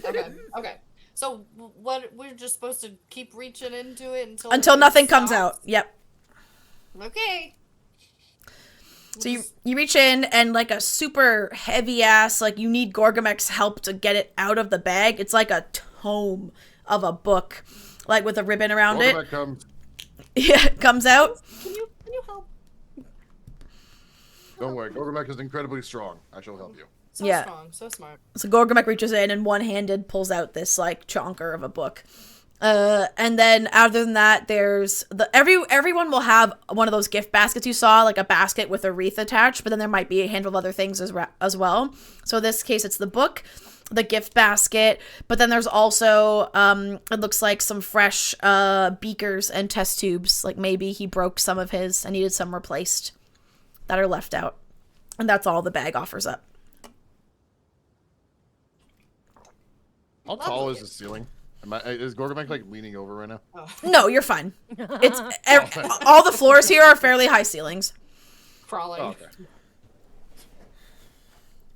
Okay, So keep going, keep going, Gorgamek. Yes. Yeah, if you're all done here, you can pick which place on the map you would like to go to next. I'll pull it back up Yeah, in I case think you we're want to done. look at it. We ate a cookie. We ate the shrimp. We left all the Echo gifts might have until the grabbed bag another. stopped. She grabbed another shrimp for the road. She actually kind of. I think we did. They are everything that very was supposed to do. tasty. Like they are good quality, very fresh, very tasty shrimp. And the cocktail sauce, the dipping sauce, perfect amount of tangy. Yeah, all of them are served with cocktail You can sauce. appreciate a well prepared dish. At this point, when leaving the house, I would like to tug on Echo's shirt. Yes. Are you from Gorgamek's bag? No, I'm down on the ground now. Okay. He got down to talk to the doorknob. I could see Oh, her yeah. being like maybe 6 foot tall, about because she's half goat, right, or half deer, right? Have Look something. at that- Yes. Yes. Hey, Have something. Hi. can I ride you down a mountain? Excuse me. Like you got that back half that you're not using. Oh my. It'd be super cool if I could use it. And ride down the mountain. She's not like a centaur where there's like 4 legs and a back. Like I'm it's not a just the centaur. two-legged satyr. I say that Like- to him. I'm like, I'm not a centaur. I'm a Okay, satyr. but like Like I could Mr. like use the Columbus. horns to like stable Handles. myself. As like handles. I am not a Handlebars? mount for you to. Yeah. I am not a mount for anyone to ride, let alone you. Come on, you want to? Are you incapable of walking? I mean, I'm not, but I don't like mountains. Then walk. She uses intimidation. I'm gonna use intimidation. Ooh, yeah, roll an intimidation check. Nat 20. Oh fuck! So she says then walk, and now you're thinking you're like, oh shit, and you're gonna think twice. But even asking Gorgamek, even though Gorgamek would probably say yes, now you feel the need to like, show her you can and be like, I'm sorry, okay, like God, I didn't think it was such a big deal. Like, Damn, Zaddy, chill. Oh my god. Ugh. She takes out know. like her. She has like a perfume vial in her pocket, and she just sprays him with it. it mixes with his other aforementioned odors. There's a very, very interesting combo now. The bad kind of Smells layering. like Victoria's Secret and perfume and cookies and Victoria's bad Secret BO. fish market. Stop. This Again, is it's what like- every high school gym smells. I was gonna say, when someone is like, I don't need to shower, I'll just put some cologne perfume or something on, so there's still the bad smell with now this other thing on top of it, and you're like, oh. That's where I am now. Cool. Okay, so whiskey, whiskamole, whatever. Whiskey. What? Whimsy whisk. Wait till you hear the full name if it ever. Mazel tov. Yeah, there you go. If it ever comes out. No, he just said As it. he walks past and I spritz him. I kind of like aim my head down. You know how like when rams get upset, they want to like It's funny. ram people, right? And I'm like, but then she reminded that we're doing this for Hope Miss. We are doing this for Hope Miss. It's just one night. It's just one night. Just one night. All right, which of the 3 circled locations would you like to go to next? Where did we just come from? The one, the uppermost corner, yeah, number 4 on the map. Okay. Let's go to 1. Yeah. We'll just go back down the path and go follow the road. All right. So number 1, she told you, is the Sanguine Dawn Inn. So you'll be leaving quite a bunch because it's for the innkeeper's family, but also for like there are 1 or 2. Again, this is not a town where the inn gets frequently used, but when it does, you know. So there are, I think she said, like 1 or 2 travelers staying there as well. And the lights, there are like low lighting, like low candle lights left on. Because again, the Hope Mist, the front door is unlocked. Because everyone knows, like that people are coming to leave gifts. So lights have been left on for you, but it's like very almost atmospheric, ambient, low lighting. So that people, and people, no one's downstairs. Everyone else is asleep upstairs. Are the doors open or closed? Cause the doors are closed, but they're unlocked. Like you can walk in. Okay. Yeah. And the Hope Mist tree is not in this first room as you enter. Like this is the bar area, like tavern area. So you surmise you have to go to a different room where the tree is. I would like to go behind the bar. Of course you would. Of course. Gorgamek is incredibly thirsty and would like to go up to the bar. Okay. I would like to hop on the other side of the counter and be like, "What can I get you?" Oh my god. Ah, yes. Gorgamek would like your finest ale, please. Or your keep, yes. Yes, yeah, I got it. This is where Gorgamek's going to be for a while, guys, so have fun. Am I allowed to rifle through their liquor? Yeah, cabinets? on the bar there is the shrimp. There is also like a charcuterie tray, and there is both a glass of wine or a mug of ale, and the ale is still cold, and like there's still a reasonable amount of like head on the top. So you surmise the innkeeper is coming down and refreshing it periodically until he sees it's been tasted, until the gift givers have been here. So the drinks that are there are still, if they need to be cold, they're still cold. If they're not, there's mulled wines. There's a heated drink and a cold drink. There's a frosty ale or a warm glass of mulled wine, and then shrimp and charcuterie. What do you want, big guy? You want hot or cold? I'll take the ale. I look over to Marana. Would you like some charcuterie with me? Oh, I would love some. With some wine? Oh, that sounds lovely. Yeah, let's take a little break from the stinkies a little bit. At least they're being careful. Yeah, but he's stealing. Nobody's gotten hurt yet. I guess. Yeah. Is there like a piece of bread around?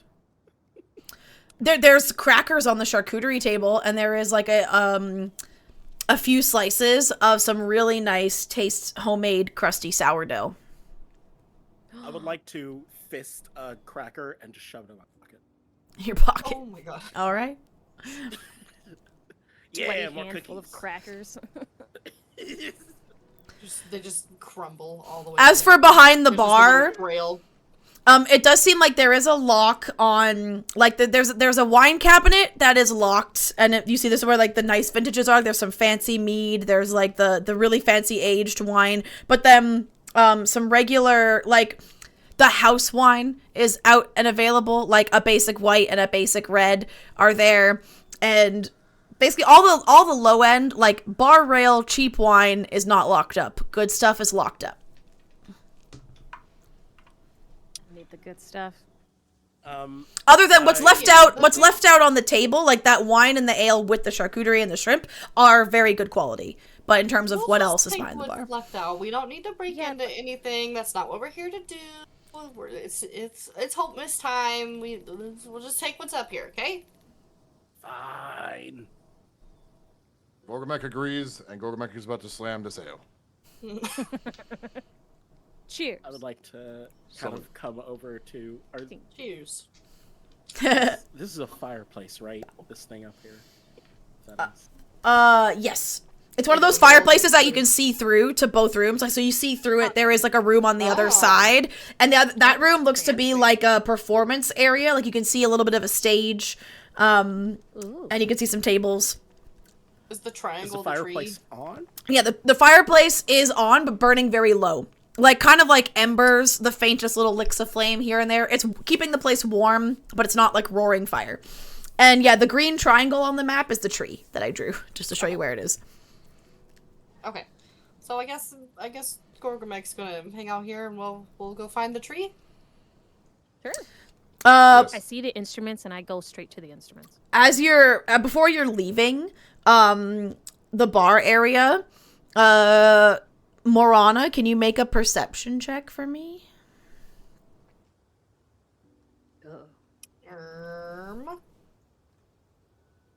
Oh my god, where did that go? It's gone forever.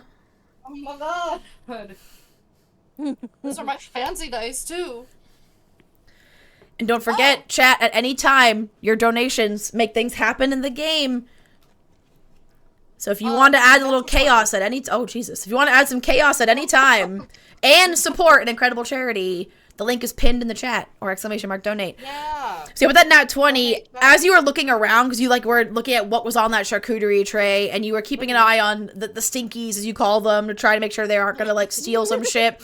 And you noticed when they were back behind the bar, next to the locked up cabinet, there was a little piece of parchment left under one of the things there, like someone leaving a note to themselves, like the D&D version of a sticky note that someone's left for themselves.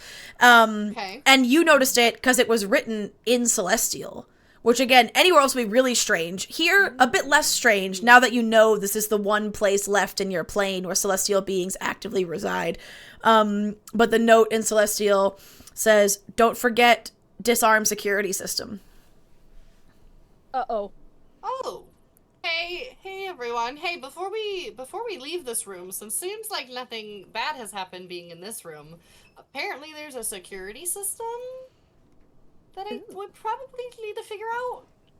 Cause I feel like that's I love not security great if systems. it's a security system that's set up by Celestials. Uh-oh. So I think we gotta figure that out. Good call. Okay. Gorgomek puts down his ale.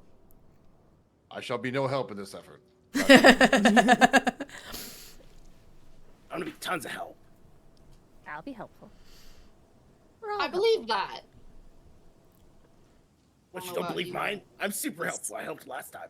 Whiskey. You don't. Well, actually, Gorgomek You all got helped off, last but time. Gorgomek got us in there. Okay, so where? Let's see. What do? And as you're moving around this area, just move your tokens for me so I can keep track of where you We're guys just, are. Like looking around this room to see if anything Yep. seems like any sort of security. You can system make somehow. anyone who's actively looking around can make an investigation check for me. Okay. Sick. Yeah. So there's there's these two doors over here where I just moved myself. So I'll be over here, and I'm. Yeah, so gonna there's go- doors on either side of that fireplace that go into that room on the right. There's a door, and there's doors behind the bar that seem to go to kitchen, storage area, blah blah blah. And then there's a door near where Echo is that seems to go towards stairs up to where the lodgings are, like the rooms for rent, and where the family presumably nat lives. 20. Nat 20.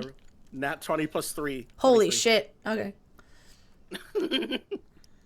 Can't argue with that. I got 21. Okay. 2. 2. Oh. And is Gorgomek investigating, or does Gorgomek not investigating? So this is a you problem. I'm just Gorgomek is still drinking the ale. okay. Gorgomek With can the investigate nat bottom of the 20, blast. with the nat 20 Whimsy Whisk, you will find. You know what? You find, someone's left it, or maybe it fell out of someone's pocket. You find a key, and it's the same type of metal that looks like it matches the lock on the good stuff. Ugh. The good liquor cabinet. That nat 20. Oh, heck yeah. And Morana, you got 21, you said? Yes. You find underneath the bar, where presumably there isn't a till per se, but kind of seems like the center point of the bar. They can see the front door, and it's in between some of the taps, or the casks would sit. So it seems to be the center point of the bar. There is etched into the wood. It says password in Celestial again. Password Hope Miss.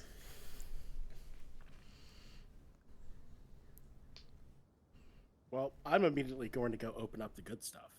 Yep. So there is impeccably spiced and aged mead. Has the aroma to it. Like, this is the kind of stuff like elvish made, really, really good stuff. Probably with definitely with ingredients that are not local or native to here. So that someone had to, the rare trade that this town does get, it was acquired that way. And then just some very, very, very nicely aged wines. Hey, big guy.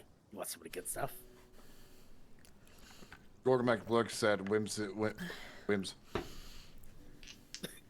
Looks over at Morana. Looks back at Wims. Looks back at Morana.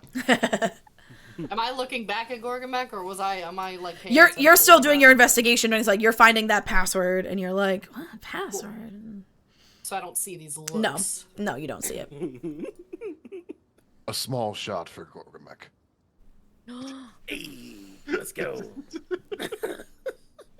Okay, so I'm just like rifling through all these little shelves and everything and find this like password scratched into the counter.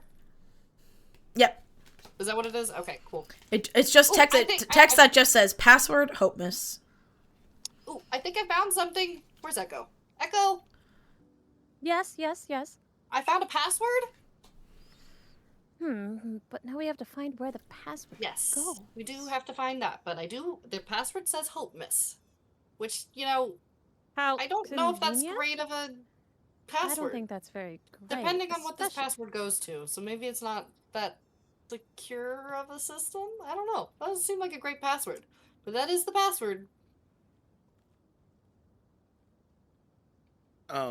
Should we start looking around for said, any hidden switches or behind any paintings or? Any After- secret books for hidden doors? After the guys take some of the good stuff, I cast Mage Hand, Mm-hmm. grab the bottle out of their hand. Is there like a water faucet somewhere? Like somewhere where you can pour water into it To fill it with water.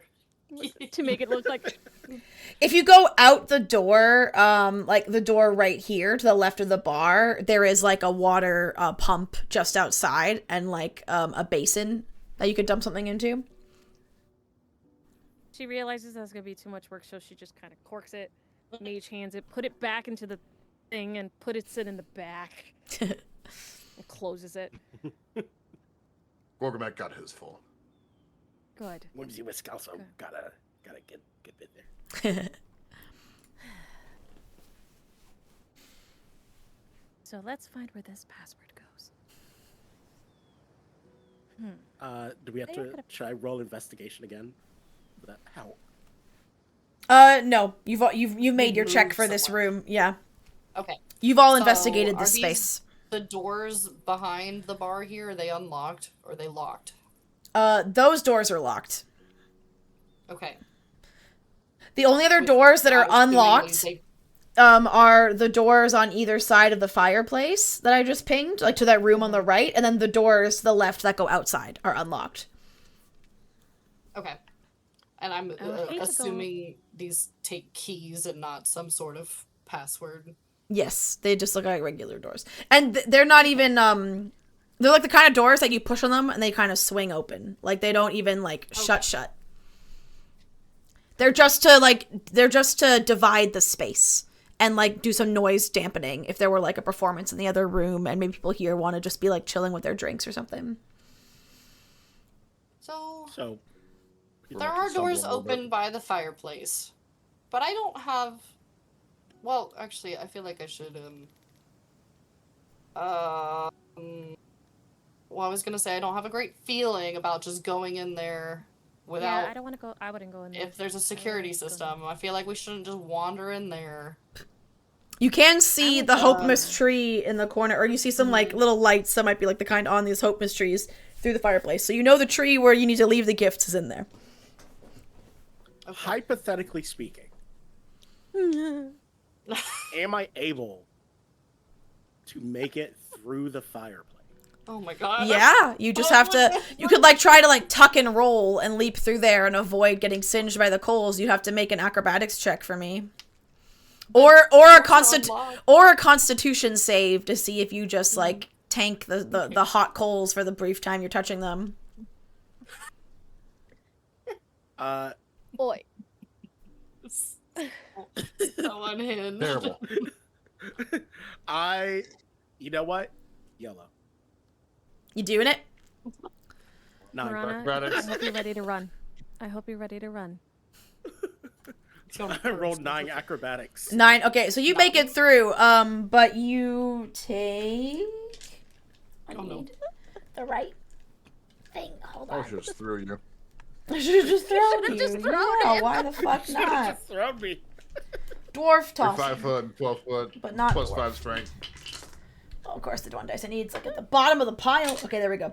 You take 4 points of fire damage as you like and like pat the robes out. So it seems like the robes they gave you, even though they were keeping you toasty warm on the mountainside, they're definitely not immune to fire damage. So you got singed a little bit, but you're fine otherwise.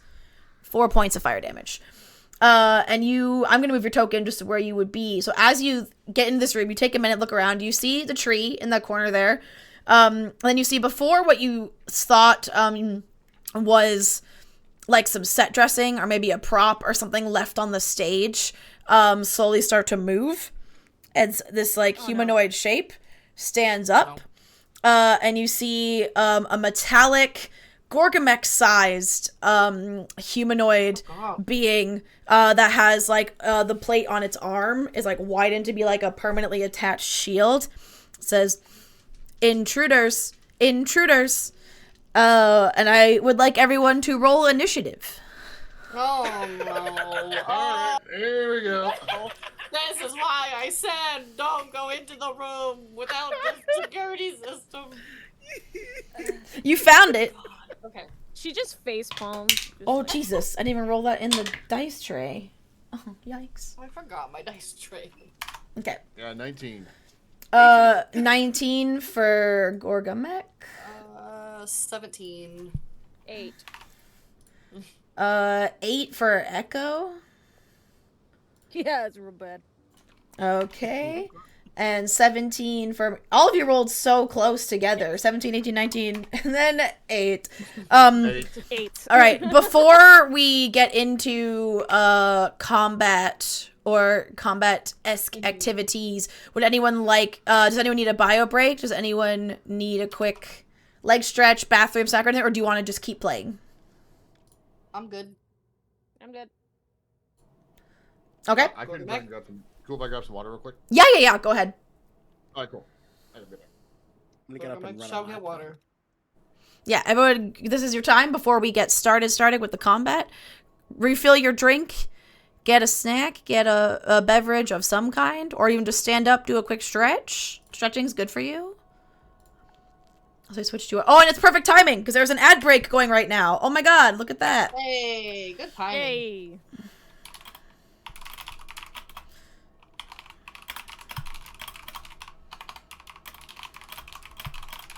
Also give me a chance I can answer James's message ordering food later for dinner, and he's like, look at this menu, tell me what you want. I'm like, oh shit.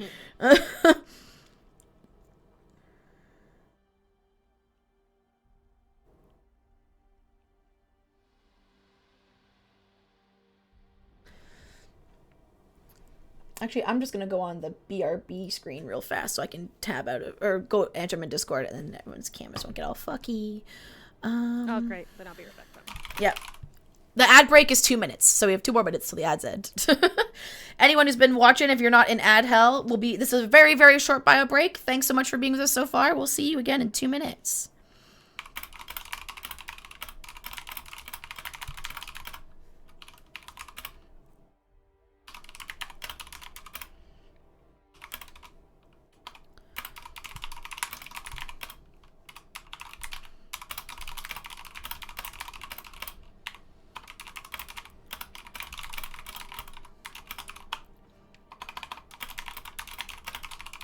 I could probably turn the music up tabletop audio music up while we're in a break.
All right, I've turned.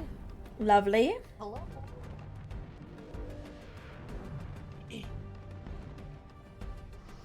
I'm looking at all of our Help News campaigns. There's 28 campaigns set up. That's so many. I love it. I think that's the most we've ever had for Hopeness. I love it. All right, everybody. Oh wait, Mosh isn't back. Haha. I'm gonna stretch my legs. Why not? Might as well. Oh.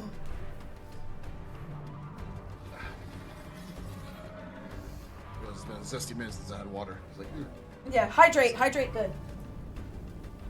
Oh. Red Bull. Oh yeah. I Red Bull downstairs. I got a Red Bull Amber. Love that flavor. Ooh, I don't think I've tried that one. What is it? Strawberry and apricot. Oh, no, I've had that one a ton. I just didn't know it was called Amber. That one's That so sounds bomb. So good. Oh man. good. It's so So good. All right. Okay. We all back? We ready? Okay. good. Ready. Top Welcome back. of the round is the Shield Guardian. So movement 30 feet. Yeah. 5, 10, 15. Yeah, it's fine. Going to seeing the intruder. Bonk, bonk, bonk. Kind of like stands on the benches of these two tables, like damaging them a little bit. Gonna go ahead and do its multi-attack on the only target it sees, the only intruder, Oh, no. which is Oh, Whimsy no. Whisk. Oh, no. Whiskey Whim. So one of those is a 21 to hit. And Yeah. one of those is a 10. The one hits, the other one. Yeah, that's what I figured. All right. So the hit that hits as he takes his fists and just boom, just comes like nothing elegant to this attack, just a smash. But it hits real good and almost hits you so hard that they're like the hardwood floors beneath you buckle a little bit. You take 9 points of bludgeoning damage. And Oh no. No. and 6 points of force damage. Hi, As- I'm just down. I'm gone. You're unconscious? Oh. I am on death sentence. Oh shit. Okay. Well then. Oh my god! So and you guys feel the impact, like that fist like boom, like hits the floor. You feel the floor reverberate beneath you. And you can Gorgamek and Echo. Construct? Yes. Oh, great. Gorgamek and Echo, you can see through the fireplace, you see this big metal hulking creature that has just smushed, or tried to Looney Tunes style smush your friend. Gorgamek, you are next. Sorry, clarification question real quick. Beside the fireplace Are is both just doors. walls and doors. We can only see this through the fireplace. Yeah, because it's one of right? those fireplaces that's like in the wall and goes through to Right, both rooms, okay. hence how he like But, leapt like, through. our But you have to field of go view around the is, door. like- Yeah, so you see Whimsy, and you see the big metal shins, and then you see Whimsy just, like, squished down and is lying prone. So you can see him lying prone on the ground through the fireplace. Okay. No. Oh, no. Gorgamek, you are up. All right. Let's see. 35. Gorgamek is going to select. Go behind the creature, which is 30 feet. Is it? That's 30 feet in a and- straight line. Hold on. How you were here, like, that'd be Oh, like wait. Oh, wait. 5, Oh. 10, 50, 20. You could still make it. no. You could still make it. But you do have to go, like, Oh. and then through. And- 'cause it's like- and, over the table. Who cares? Gorgamek. Yeah, exactly. Oh, hello? Oh, okay. We've had a Hope Miss donation of $10. Zobi, who do you want to give that advantage roll to? Gorgamek. Okay. Heck yeah. Gorgamek. Oh my, okay. So, I have pulled a card. Takes a minute. Gorgamek, you started to feel a little bit warm and fuzzy since you were drinking those nice drinks. You thought it was like the warm and fuzzy of, I've had adult beverages, I've had alcohol, but now you realize it was more of a magical warm and fuzzy, or maybe it was more of a magical warm and fuzzy, because suddenly you can start to see, as you enter this room, see some things that have this glow to them that suggests these are not visible to everyone, but they have now become visible to you. And you see invisible writing appear on the greaves of this creature. On one arm, it says security system. This is bot's name. And the other arm says disarm with password. And that isn't even Deus Ex Machina shit. The drink card you pulled was the drinker gains the immediate effects of the see invisibility spell for the next 5 minutes. So your charity donation made that happen. That wasn't even DM doing that. So yeah, you also can see invisibility, see things that are invisible for the next 5 minutes. Okay, so can Gorgamek yell out what he just found out? Yes, you can. You can yell through the fireplace as a bonus. Well, it'll be your bonus action to communicate this. Okay. If you would like. Okay. Yes, perfect. So let's see. I guess I'm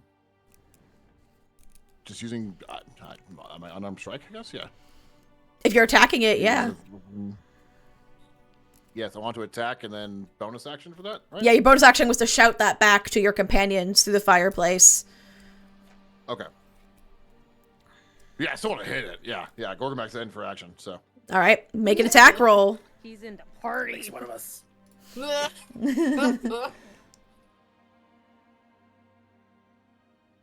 That's an 18. 18 hits. He's pretty big. He's easy to hit. The question is, will you hit him hard enough for him to feel it? But he's easy to make contact with. But it seems like since you big strong guy, you can make him feel it. You hit him. Boom.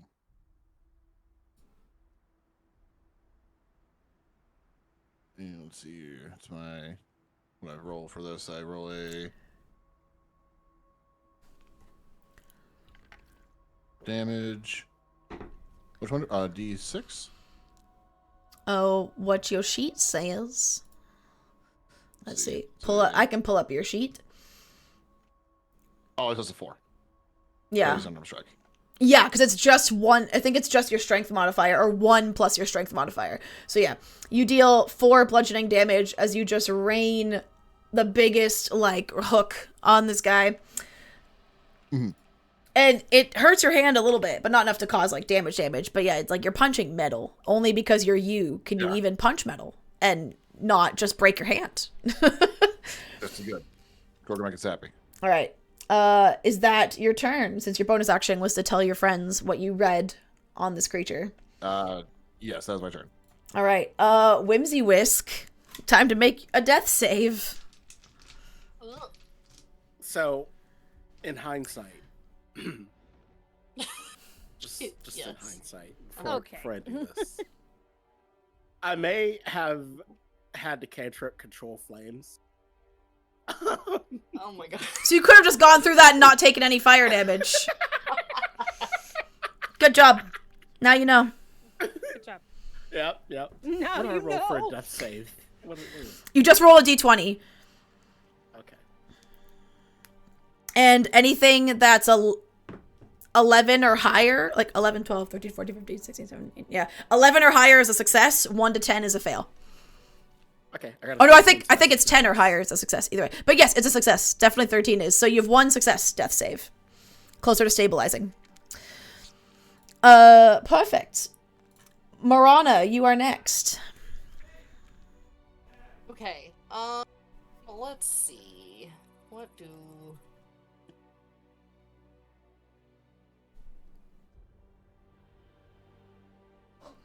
Sorry, I'm looking through all my things. No worries. I think I'm going to... Where's my spells? What can I do?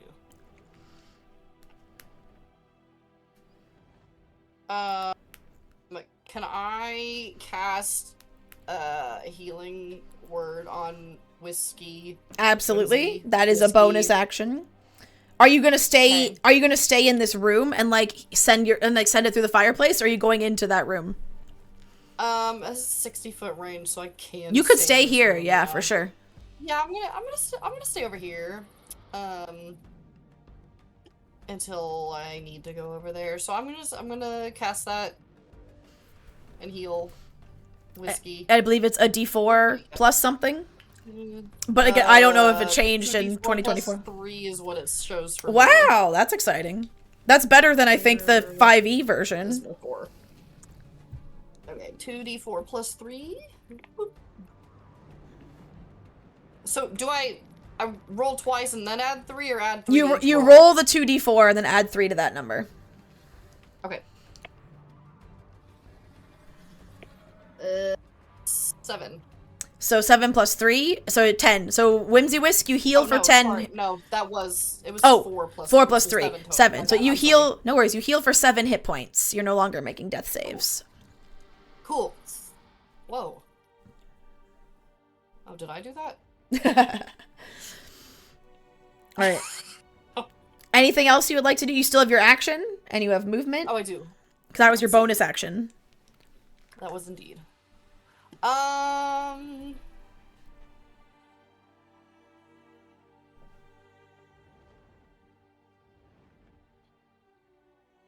Yeah, I will. I'll. You know what? I'll move into the room. I'll go in there. I'm just gonna go into the corner, because I'm over here. Yep. On the other side of that table, so I'll just move right inside the door. Yep. And again, you go in there. Close, but I'm there. Yeah, you do not see this writing that Gorgamek claims he saw. But Gorgamek shouted out that he saw text on the arms of the bot. Okay. So I'll go rudder. Cool. So you still have an action if there's anything you want to do. Or you can pass your turn. Don't forget, you can also ready or hold an action for a trigger. You'd be like, if Whimsy Whisk gets hit again, I want to do this. Or if the creature moves away from me or moves toward me. You can describe, if there's a specific trigger, you can hold an action, but only to the end of the round. If we get back to the top of the round and the trigger didn't happen, well, then you just don't get an action. Okay, can I... Okay, can I use... Well, I still have an action? Yep. Can I use Frostbite on him? Frostbite's a cantrip, then yes. Is it? Oh, it is a If cantrip. it is. As far as I'm aware. Because again, 5e, that was the rule. Cantrips. Yeah, 5e, It's that was under the the rule, and I cantrips, think that's still the same in 2024, that the rule is Okay. only one leveled spell, but you can cast a spell and a cantrip in the same turn. Spell and cantrip. Okay, And if so I'm I wrong, will if that's use- different in 2024, then I'll find out later. And someone in chat, you can tell me. I meant to look it up. Oops. Yeah, and it just says casting is one action, and then healing word Here, bonus spell action. casting is on 235. I'll see if it quickly has it on this page to not hold us up for too much time. Casting spells. I know how to do spell slots. A cantrip. One spell with a spell slot per turn. Yes, that is still the same in 2024. Okay, so I can use frostbite. Yes, because it's a cantrip. Okay, cool. So I'll use frostbite. I'll cast frostbite on him. And it says, no. Target must make Constitution saving throw. Con save, you betcha.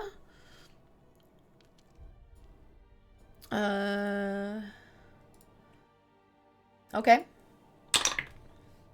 He rolled a 9. So I'm assuming that's a fail.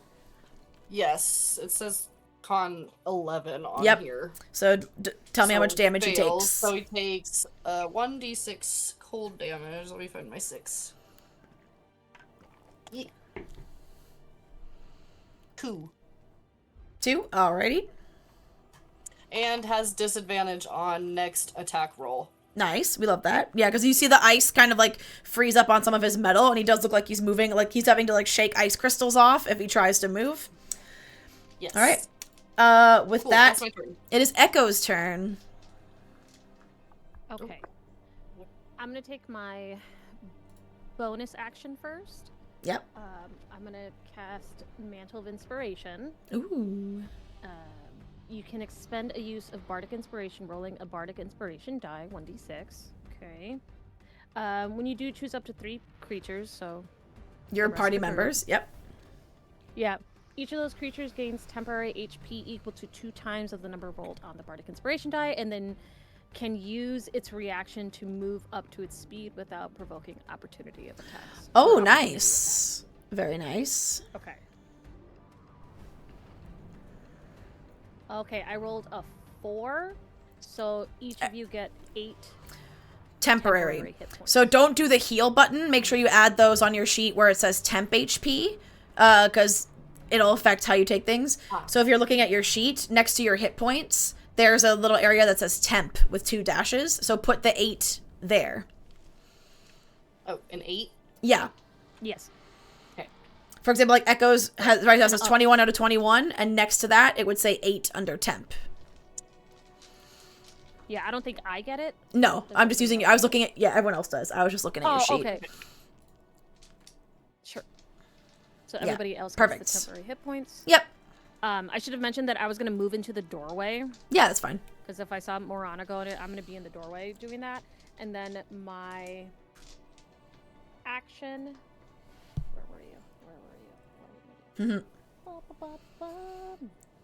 I am going to cast Dissonant Whispers. Ooh, I love that spell. Okay, so it needs to... Let's see. The target makes a Wisdom saving throw. Okay. DC 13.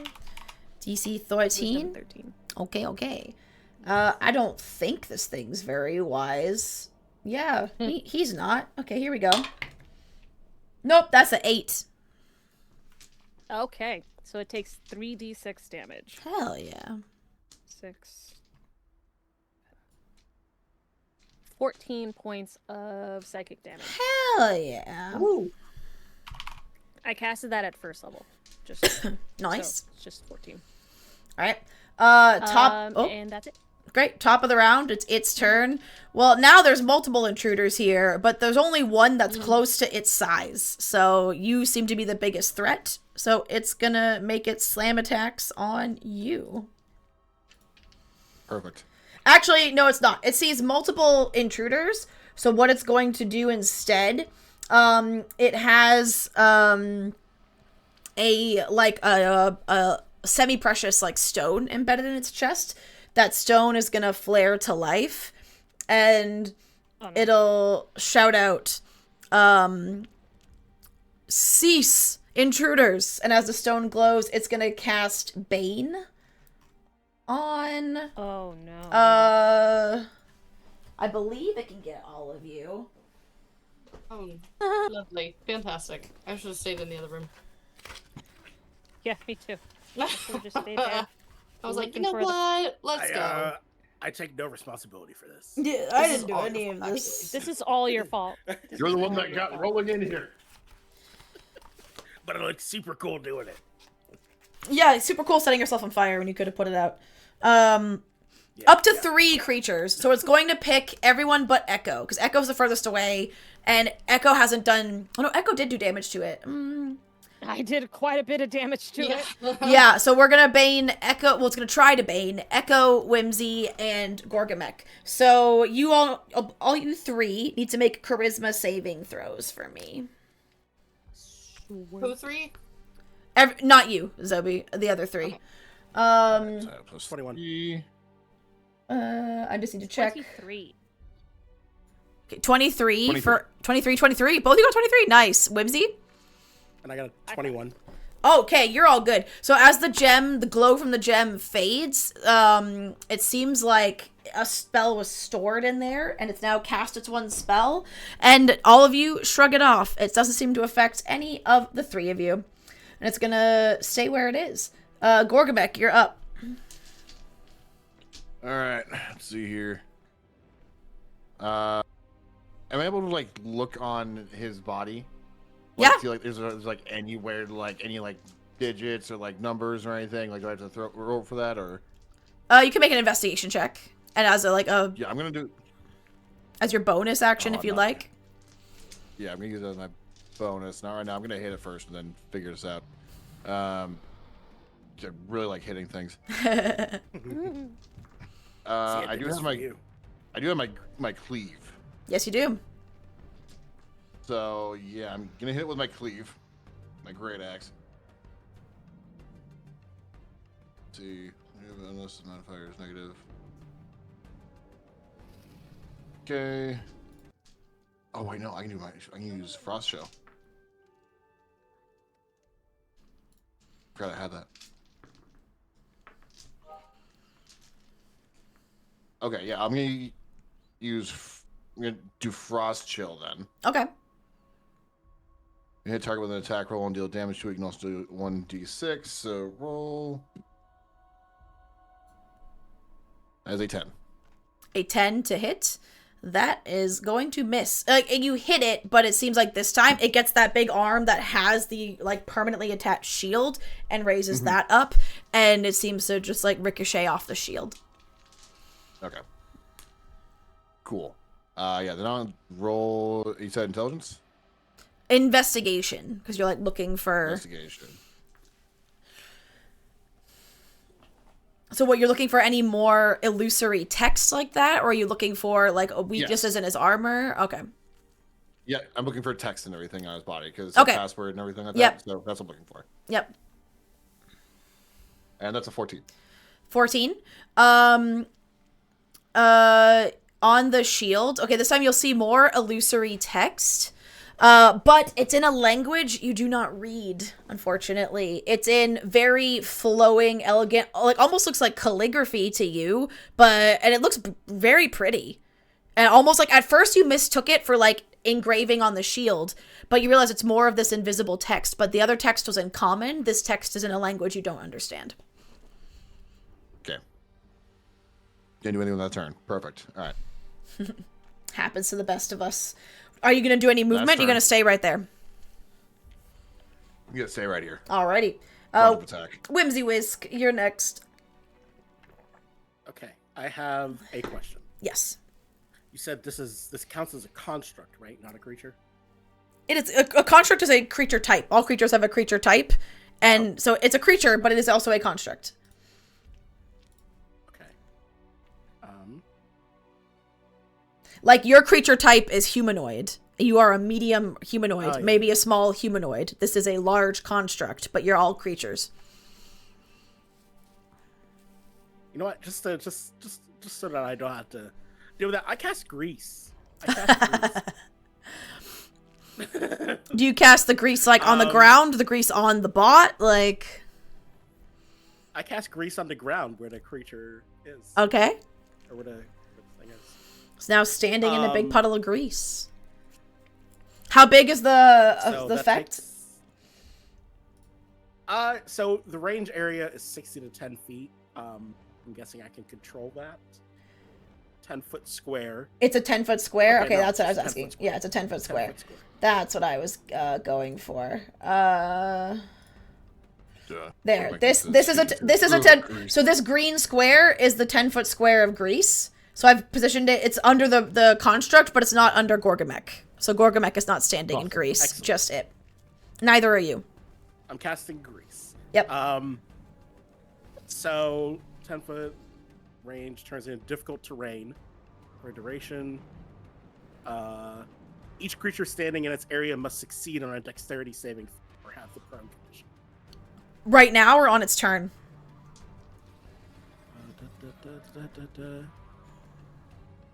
If it doesn't say at the start of its turn, then it's right now, I would presume. A creature that enters the area or ends its turn there. Okay. Also. So Okay. I think it's right now. Okay. And it's you said a dexterity? Nope, it rolls a natural 2. Doesn't matter what it is. So it is now prone. So it's lying on the ground. Gorgobek has to just quickly get out of the way for it not to, like, fall on it. It is now prone. The joys of being greasy. Ew.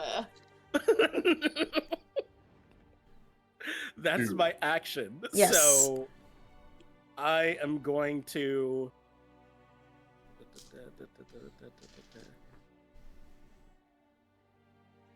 take my bonus action to use cunning action.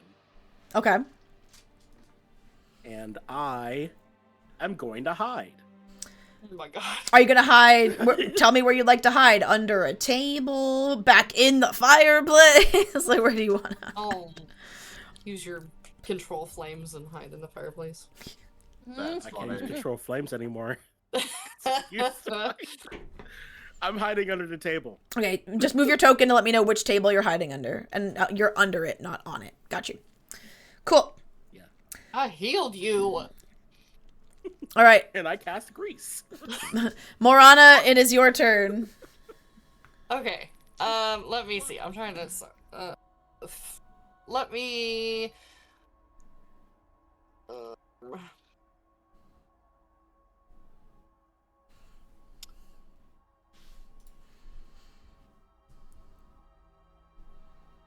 Okay, I'm going to. It's a cantrip. I'm going to.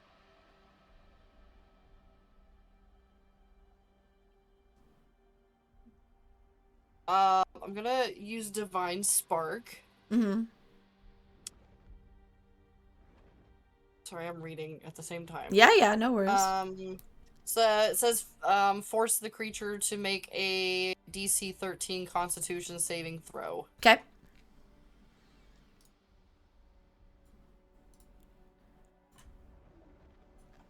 There we go. I should just leave its little stat block open here. DC 13, you said? Yes. That's a nat 20, so it's good. Oh. Okay. Well, poop. Well, I mean, it rolled an 8, a 9, a 5, and a 2 before that, so you know what? It was time eventually. It was coming. It was coming. Does anything happen if it makes a save, like half damage or half I'm whatever? trying to read because it says on a failed save this and this and this. Then that's what happens. Oh, I see. Or on a On a success, yeah. successful save, the creature takes half as much Okay. damage. So it's still gonna take some, just not as much. Okay. It's half as much damage, so damage is 1d8. Where in my 8? Hello?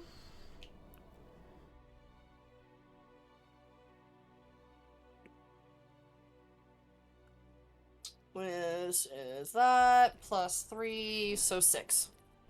And what type of damage is it? 6. What kind of creature is it? It's Like metal-y? yeah, it's metal. Yeah. Whatever? Like a okay. We'll do radiant damage. Okay. So 6 radiant damage. Okay. Cool. Cool. Anything else? So that was my action. Let me see. Well.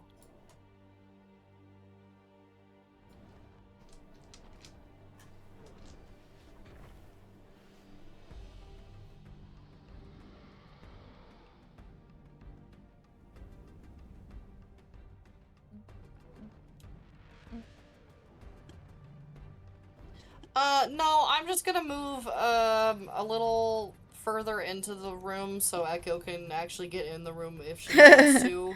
Sounds good. But no, I'm not gonna use anything else at the moment. All right. Echo, you are next.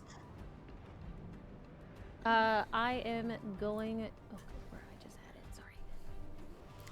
I am going to cast Blade Ward on myself. Okay. Whenever a creature makes an attack roll against me, before the spell ends, the attacker subtracts 1d4 from the attack roll. Gotcha. And then. Okay, Marana, do you have the bag? Yeah, I I do believe have the so. bag. Yeah. Okay. Let me see, what's the distance?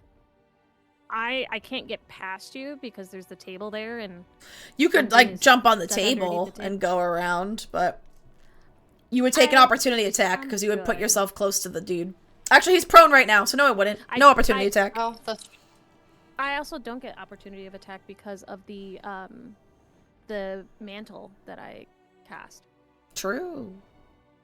True. You are correct. So it's prone right now? Yes. It slipped in the grease. The grease. Surprised it helped us.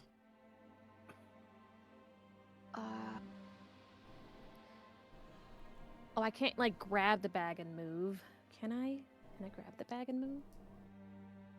Because I kind of just want to grab the bag, drop the stuff, and then we leave. Just trying to run out of the place. skedaddle. Smart idea. I mean, it's not a. It's definitely not Yeah. the worst idea. I got nothing else, y'all. Okay, so if it's prone, So you did. I am going to. You've done an action to Blade Ward.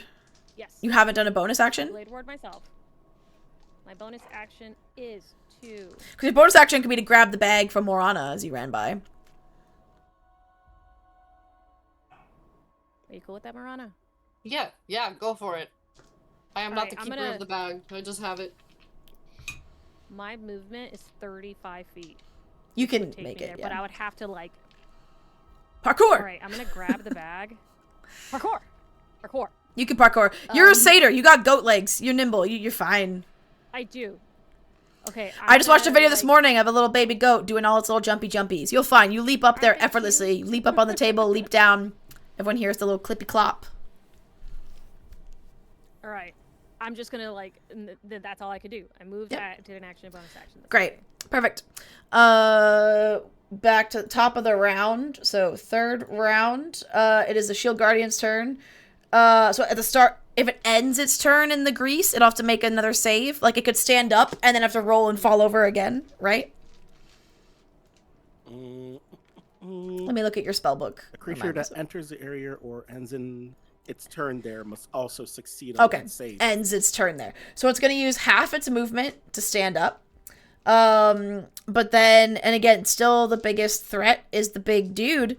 It's programmed, it's a security bot. Look for the biggest threat. So it's going to make its two, fist attacks. Okay, that's a dirty 20 and a 22 to hit. Oof. Oof. Children. Oof. Are you resistant to, do you have anything against like force damage, or is it all going to affect you the same? Nope, it's all the same. All right. So the first attack is 16 points of damage. Okay, so. Oh, Yikes. Yikes. And the second Oh my attack, gosh. I'm rolling real well. Second attack is, what's math? 18 points. oh, God.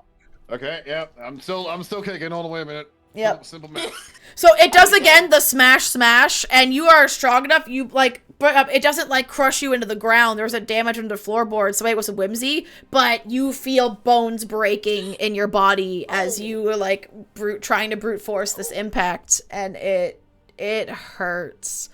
It Yep, hurts. there we go. That's thanks for the temp HP. Yep, appreciate that one. Gorgamek, it's your turn. Oh wait, and then at the end of its turn, because it didn't move, it now has to make a save again, or it's gonna fall back down. What's the save? It's dexterity, I would presume. Yeah. Yep. Why do I keep closing? It's Yep. damn stat block. What am I doing with my life? I should leave that open. Okay. Yeah, it falls again. It falls back down in the grease, so it's prone again. So your attacks would have advantage against it, because it's lying on the ground in front of you.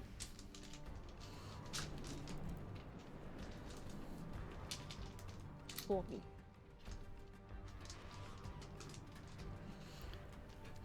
Perfect. So for my action, I am running and grabbing the bag. Oh no, And then for my bonus Echo has action- the bag. Echo got the bag and is at the I have tree. the bag. And Echo's being like, come on! And like trying Around to the corner. like furiously. I was okay. like throwing gifts Yeah. out of it. Which again, of course, you're delivering gifts for a family and 2 people, so you gotta keep reaching like, oh my god, how big is this family? And you're just like reaching and it's just gifts that come in. But Echo is doing it. Echo is furiously trying to drop these gifts. Okay. I assume are these doors on the outside? These 3 blue. Yeah, those blue lines are, I think those are supposed to be windows, actually. Those are windows. Yeah. Those are windows. Those are windows. Perfect. Awesome. Oh no. Hold on. I gotta get a ruler here. How quickly can Echo potentially put the presents down? You unfortunately don't know, because the way the bag works, you just keep going until it stops. You don't know how many presents. You weren't given an itemized list of the gifts you're giving, so you're not sure. Great.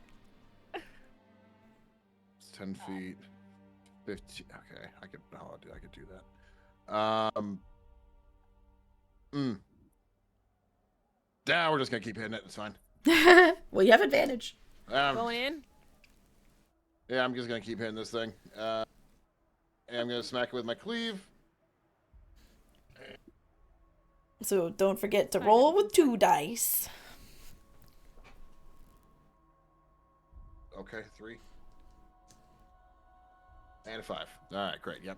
Oh, no. I am not doing good, guys. So you go to hit it, but Oh, now, you got because that it's so good. greased up and has grease on its front from standing, slipping, that your axe actually, rather than digging into the metal, the grease is working against you, and the blade is slicking off from now the grease that's coating parts of its body. Oh my god. Well, Oh my I knew that grease was gonna be a hindrance. Anything else you would like to do? Can I use my bonus action to move? Yeah. I mean, you just have movement to move. You don't need to use actions. So 5 over there. Yeah, I'm just gonna go on the other side. Yeah. And it can't take an opportunity attack because it's prone. I don't know if that's a rule. I'm choosing to say it can't take an opportunity attack because it's prone. It probably could, but with disadvantage, but I don't care. That's a Yeah. Okay, I'm going to go in front of Morana to defend Morana. Gotcha. That gets many attack. Gets her. Gotcha. Whimsy Whisk, you are up. Okay. Yeah, this guy. This guy here. Thanks, Don't forget- Whisk. Working on it. You are always also the help action does exist. If you can tell me like in game how you're taking that action, like what you're doing to help someone achieve a task or a goal, you can give other players the help action, which gives them advantage on whatever it is they're gonna do. So like if someone wanted to, like if you could find a way to tell me how you're gonna help Morana get these gifts out faster, that is a help action you could give. Again, I'm not saying that's what you should do. Or sorry, Echo. Sorry, yeah. I'm not saying it's what you should do. I'm just reminding because it's a very underlook. A lot of people look at their character sheet and just like attacks, spells, class actions, and then like stop that. There are basic actions anyone can do at any time that are not class specific, like dodge, hide, help action, stuff like that. Dash. So Okay. I have a question. Yes. You said on the tables there are candles, correct? In the other, yes, there are. Yeah. There are? Yeah. Please don't burn the inn down. Please don't burn the inn down. There are people in this inn. There are people sleeping upstairs, and you do know There are this. people sleeping. It's hopeless night. Are you? We're not gonna make a family homeless. Oh, but he wanna. I really don't want to. Second question.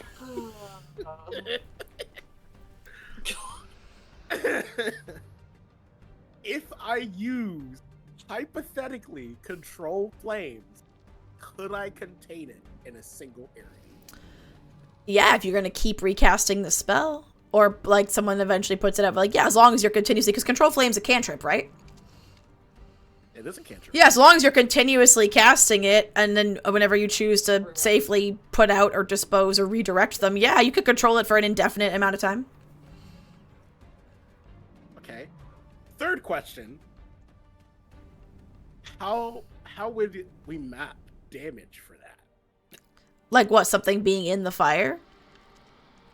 Something being greased up on fire. Oh my god. I would just probably, because it's metal, like if it was a humanoid, I would probably roll a higher damage dice because it's metal. I would probably be rolling something on the lower side, but I would just roll dice every turn. It starts its turn in there for being more because the metal's heated than because it's like on fire. But yeah, I'd be rolling some damage dice every turn. So I am going to first, well, I don't suppose I can use my bonus action to shout out that I'm going to set this thing on fire. You can. So then I'm going to use my bonus action to just yell out, "You cool? You guys cool if I set this thing on fire?" As you yell this out, the voice of an older man, you hear footsteps come thundering down the stairs and he goes, "Oh, please, it's not necessary, hold on." And a man bursts through the door, an older gentleman, graying beard, like the silver wings and otherwise dark hair, and speaks a word that only Marana understands, but speaks the name of Hope Miss in Celestial. And as he does, the robot just powers down. And we're out of initiative. He goes, please don't set my inn on fire. I swear it won't. I'll give you the good wine. I'll give you some gold, but please don't set my inn on fire. Oh no. Now you're speaking my language. So it seems like the giant big shot, like the boom, the smash of Whimsy Whisk, because 3 rounds of combat was what we were in is 18 seconds. So that's how long it took him to throw on a robe and book it down here. But like, someone heard that. Yeah. But don't worry, so yes, he says, please, just take, I'll give you what you want, just take it and go, please. You ruined this poor man's hopeless. There's grease all over his inn. We need to clean this up, Wims. Get a mop. You're telling me to clean something up. Okay.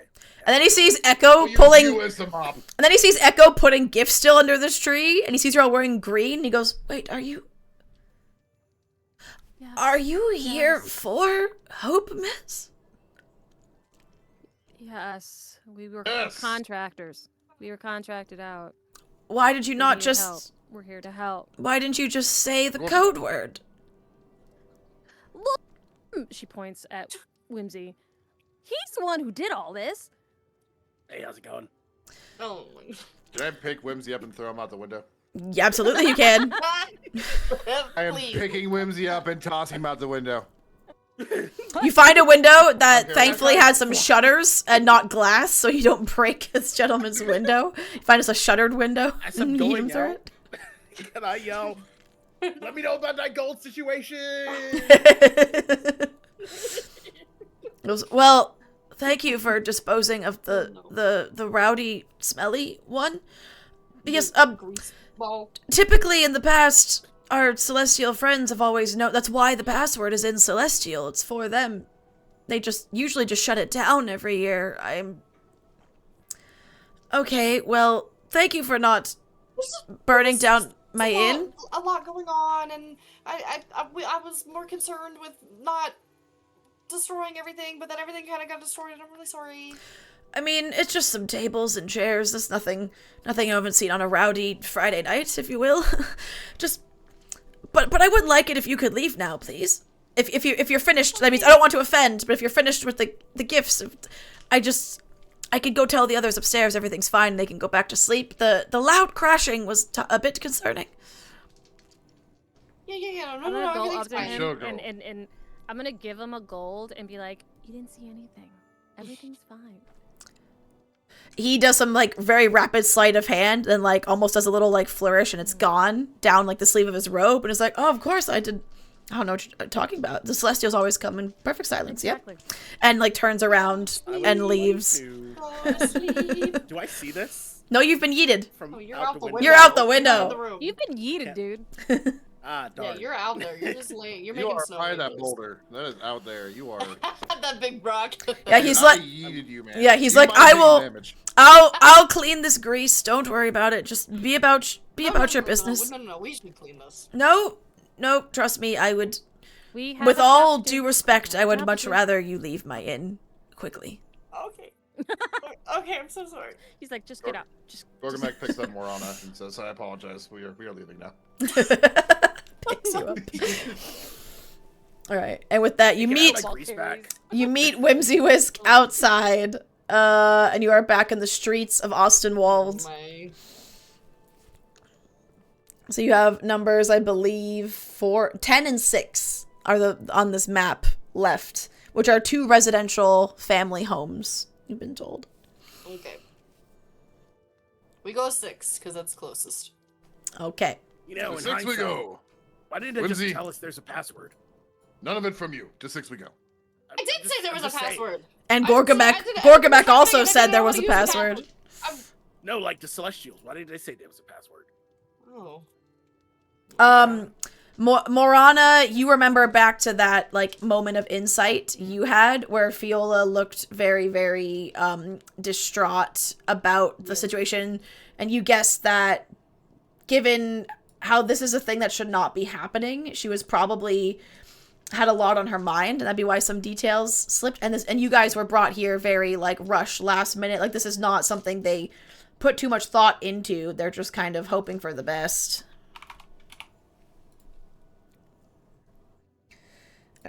So you approach this next house, and as you approach, you see something very different. As you've been walking through the town, you see there's like decorations up, there's evergreen garlands, there's like gold ribbon everywhere, there's bells, all these like Hopemas decorations on people's houses, and again, everyone's doors have been unlocked other than magic door, like indoor was unlocked.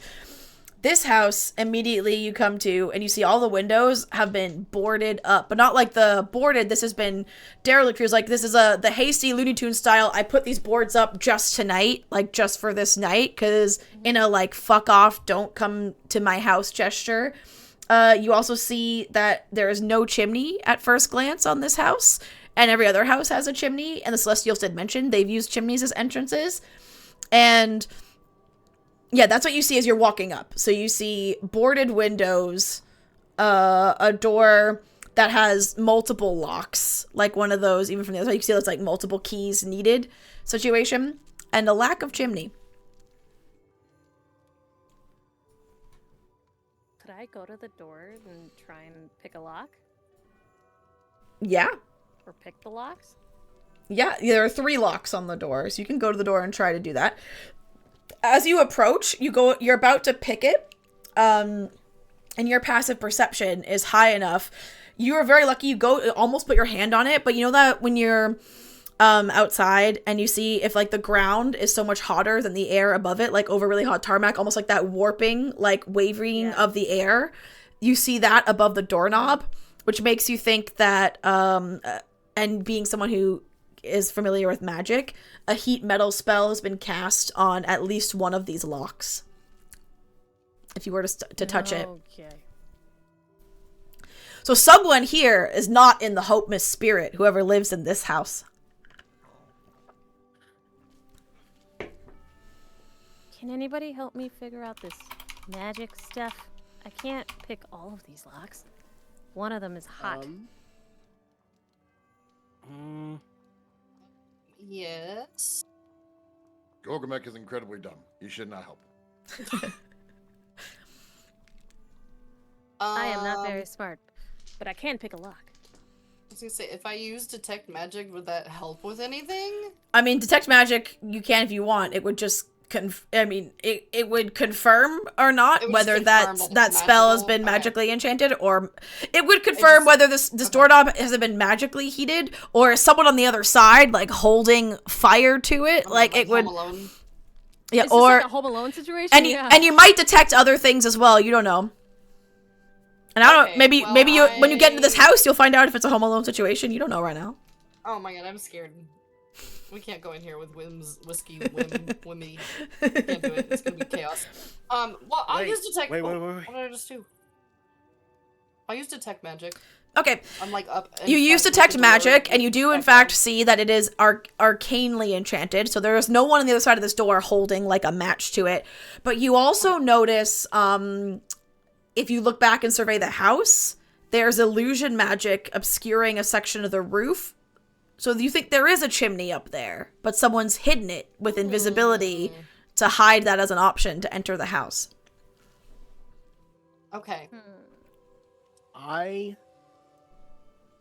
don't do would it. actually like to cast Prestidigitation Yeah. Oh. Whoa. on the heated metal. Okay. In particular, Minor Sensation Okay. to chill it. Oh, that's so smart. I love that. I know it's a thing That is very prestidigitation smart. could do. I wonder if that's a new thing or I just don't use prestidigitation very much. Gorgoback raises his eyes and says, "You were helpful for once." For Always. what's helpful always.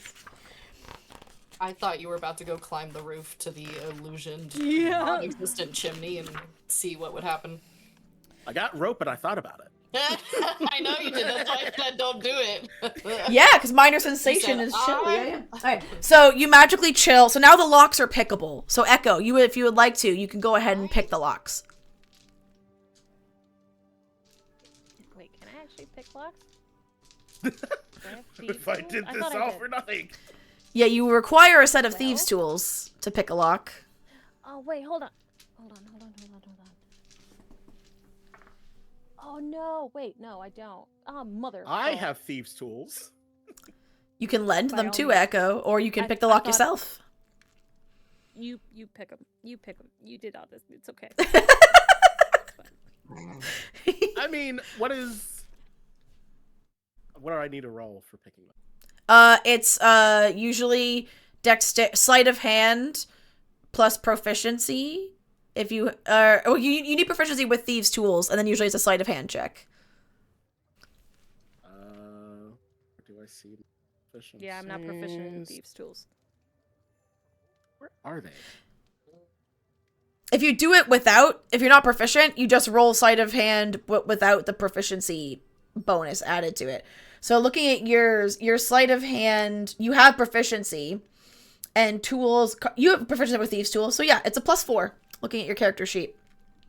Whimsy. So, okay. So I roll a dex and add 4.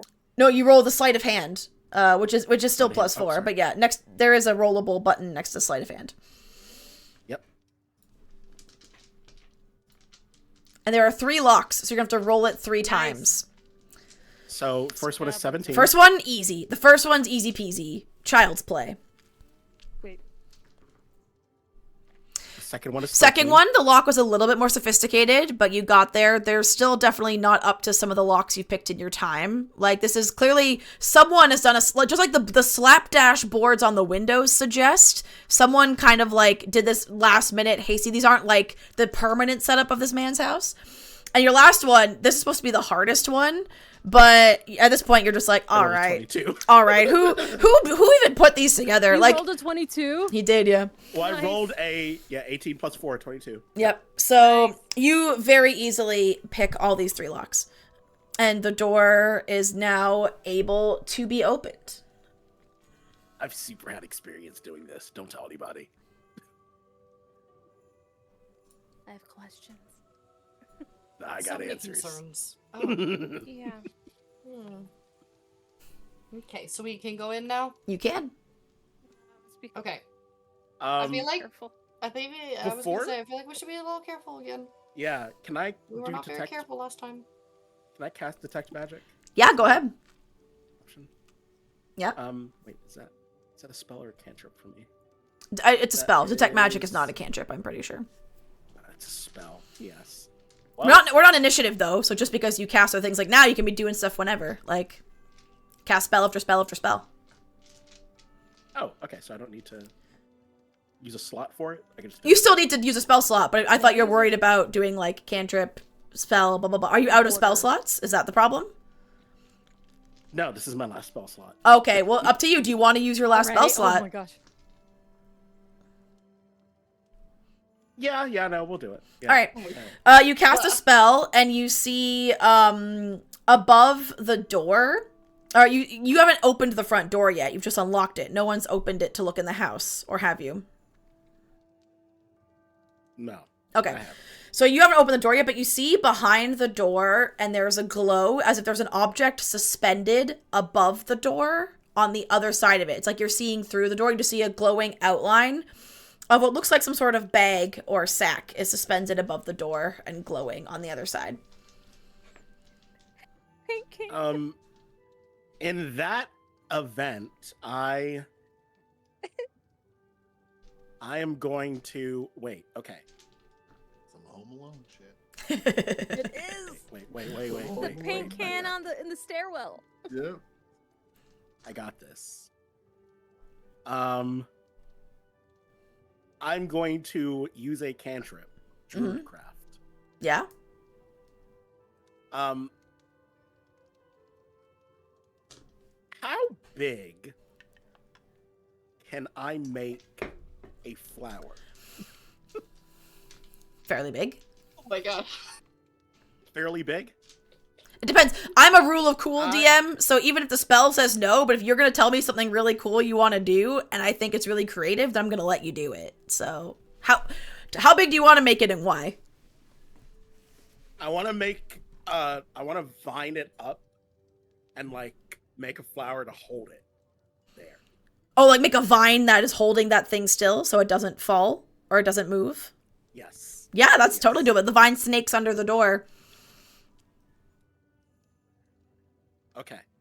I'm going to do that. Okay, as you do, you send this vine under the door, but actually, as it goes under the door, you see the vine runs over a wire, and you can still see that faint glow drops, and then those of you who don't see the magic things, but you just hear a soft thud, and you see some white, like, powder, which has the consistency and appearance of flour, start to come out from, like, under that seam in the door. So it seems to be there was a bag of flour, but then the flour kind of glows a little bit. Almost looks like little magical little fireflies in the flour. So maybe it would have been some enchanted flour of some kind that would have fallen on you. But either way, it's not above the door anymore. Your vine hit the tripwire that was on the bottom of the door. Okay. All right. Then in that case, is my vine still... Your vine's still there, and it's going in the house now, but... I'm going to take my vine. And can I use the vine to open the door? As long as you're concentrating on it. The minute you stop concentrating on the spell, it's going to go away. Okay. Well, then I'm going to use my vine to open it. Still concentrating. Yeah, from the other side, the vine wraps around, opens a door, it swings open, and you see the beginning of an entryway. Okay. I would like to continue using my vine. Let me see. How long can I?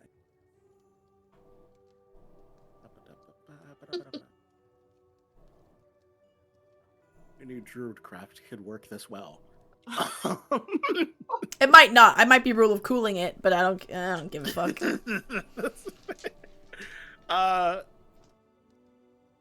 I'm going to kind of separate the vine out a little bit into like a bunch of tiny ones with flowers to where it just stops. To just see if there's any more triple in a general visit. Like maybe like 5. You will have to go in the house to extend. Like you need to have some idea of where you're sending. Okay. You need line of sight. I'm gonna say for that. Okay. Well, now that I know that the tripwire is gone, I'm going to then cautiously. Right, your token's on the map, so you can move him. Tell me how far into the house you want to go, and then I'll tell you where you can send. Like, I'll start revealing on the map, like the places that are blacked out for you. I'll reveal them as you move through to tell you where you can send your vine. Okay. So let's say I am right at the beginning of this carpet here. Okay. There's a doorway just right to your left. There's another doorway in that same wall further up ahead. You now can see to the end of this house where you see there's a fireplace in the back corner where the invisible chimney connects to. It's not lit. There's no fire burning because the smoke would have given it away. And then you see the room continues around that corner, but you can't see more than that there's like a hallway there. Okay. While using my vine, actually, no, I'm done with vines. I'm done with the vine. Yep.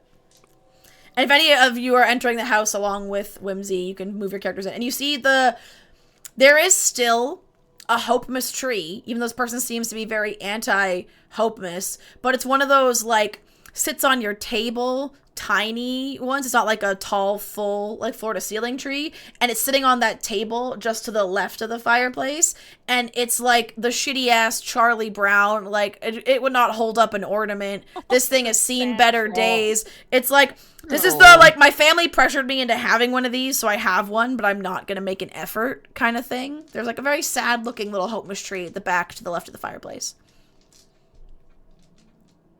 I still have the bag, right? Yeah, for now. Could I stealthily, like, try and look for? Well, I'm not a rogue, so I can't, like, look for traps. But You still can. You just probably won't be as good at it. sure, I will try and walk stealthily, into the house. Yeah, roll a stealth check. Like, okay. Don't mess this up, okay? Hmm. 9. So you walk in and you step, like, over the flower. Do you want to leave the sparkly glowing flower, Actually, flowery I'm gonna fire use my luck footprints? point. I'm Ah, yeah, re-roll. You got a luck point from the beginning of the one shot. There you go. Mm. Because you made a nice Christmas wreath. Hopemas wreath. Totally not Christmas. 12. Well, I mean, it's better. What I'll say with the 12 is you step over the flower and, like, okay, good. Like, so carefully, and then as you go to creep forward, you see there's almost like some children's toys on the ground in this map, like near that rocking horse. You step on a wooden block, and you start to slip. Make a dex save to see if you can catch yourself before you stumble. Okay. Those darn hooves. 23. 23, right? You manage to catch yourself. You grab the head of the rocking horse to stabilize yourself, and you've paused for a minute to see if anyone heard this. Everyone, now that's, if you're anyone who's nearby, you do hear some faint snoring coming from where those two doorways are on the left. So you sense that the doors to the left of you go into maybe bedrooms. And Gorgamek, if you try to go in this house, you'll have to duck. This is a very humble family home. It is, the ceilings are not 12-foot ceilings. Yep. I understand. I'm going to turn. Let's see. I'm gonna use stealth because I got this. Echo, do you have the bag? Yes, I have the bag. Okay, so I'm going to stealth past Echo towards the tree. All right. And grab the bag under process. Okay, roll a stealth and a sleight of hand check. And Echo, roll a perception check. Because are you just trying to take the bag? Or are you asking, like, hey, give me the bag? Or are you just trying to, like, yoink it? Or are you just No. taking it from me? Why we? Well, here, I'll say Echo. If you see Whimsy come and just, like tug on the bag, would you just relinquish it? Or would you fight back? I don't think I would fight back because if we all agree to do this, right? Yeah. Okay, I then yeah, you don't need to roll to take the I have bag. good faith that Either way, my stealth is a 9, so Okay. I'm also okay. So at the whims of dexterity saves. Yep. Not necessarily. In this case, as you go forward, so you're moving forward toward the tree. We'll say you get to about like here, and you happen to hit one of those just like hella loose, like makes the what sounds like the loudest creak you've heard in your freaking life floorboards, and even like wobbles a bit, like that maybe the foundation of the house, it is kind of like not level. And the room to the left, you hear the snoring falter, and you hear someone mumble, who's there? Who's there? And you hear rustling in that room to your left. Oh no. Do I have to roll stealth again to try and make it? No, I mean, you can roll again if you want to try and sneak there the rest of the way, or you can just go there and start leaving gifts. And there is some shrimp cocktail left, but everyone else has like shrimp and other offerings. There is just some shrimp next to that tree, and that is it. And there's no cocktail sauce this time. There's just the shrimp. I have a question. Yep. Sorry, I have a lot of questions. Yeah. For the cantrip message, do they have to be in line of sight? I do not remember. I can let you know. Give me 2 seconds. Because it just says you point towards the creature within. I think it's within range. They don't need to be in line of sight. Like if they're behind a wall, but you know the direction, you just have to know. You have to be confident what direction they're in, from what I remember, and you have to be pointing in the right directions. You have to know where they are. Okay, so I'm pointing towards the door and sending a message. Okay. In hopes that it's just a whisper. Yep. And to that person in that room, we just heard do the thing. Yep. Just be like, it's nothing. Go to sleep. And you hear back in your head, oh, yeah, yes, this is nothing, yes, this is okay. And just like barely even responding, but only you hear it, because they were only reply to you in your head. And all of you hear the snoring resume again. Okay, I'm gonna keep doing what I'm doing. I'm gonna roll stealth the rest of the way. Alright. You just need to roll one more time to make it to the tree. And Gormek and Morana or Echo, if any of you are doing anything simultaneously, let me know. I got 22. Hell yeah. Okay. You're good. You make it up to the tree. One more time, you said? Nope, just okay, the one make time. it up to the tree. You make it up to the tree with the 22. So I'm going to start pulling the things out of the bag. Yeah. So these are the gifts. It's funny, you would have thought with the clear disdain for Hopemas this person has, like some of those uglier wreaths, like maybe more austere gifts would be given out. But all the things you're pulling out of the bag are just as nice. Clearly, it's like they may not be in the Hopemas spirit, but Hopemas is for everyone, and everyone deserves to be pampered and receive joy. So the Celestials are not picky, even though this person is not in the spirit. And there's a handful of very nice offerings being pulled out of this bag. Okay. And I guess I am done placing the gifts. Yep. Right. Do you take any of the shrimp? I will take one shrimp, or I will take 2 shrimp and put them in my pocket. In your pocket? Put it in your pocket. Oh, don't worry, you're getting one. And I'm gonna take a 3rd shrimp, I swear to God. and I am going to toss it towards Echo. Like toss it in like a here catch, or like a I'm gonna throw this at your head. A here catch. Hey, kid, catch. Echo, you can make it. If you are going to attempt to catch it, then just make a straight dexterity roll for me. I'm going to be 2 seconds. I have to pee so bad. I'll be right back. But you can roll that check while I'm gone if you're actually going to try and catch it. I'll try and catch it. I could roll a 13. I don't know if she I heard me. believe. That probably catches. Yeah, sure. It'd be Get stuck in my horn or Imagine rolling hair a or 1 on that. right. It rolls under the door. Yeah, the shrimp falls and makes No. the loudest The noise. shrimp hits Echo in the eye and then bounces off the floor, and then she tries to step to like be like, oh my eye, and then slips on it and breaks something. Everybody in the house That's a wakes up 1. because of that one. Everyone wakes up. Imagine if it had like horseradish sauce on it. Oh, right? yeah, Gets my the eye. cocktail sauce. Fuck. Oh, Oh man, that would burn. That would suck.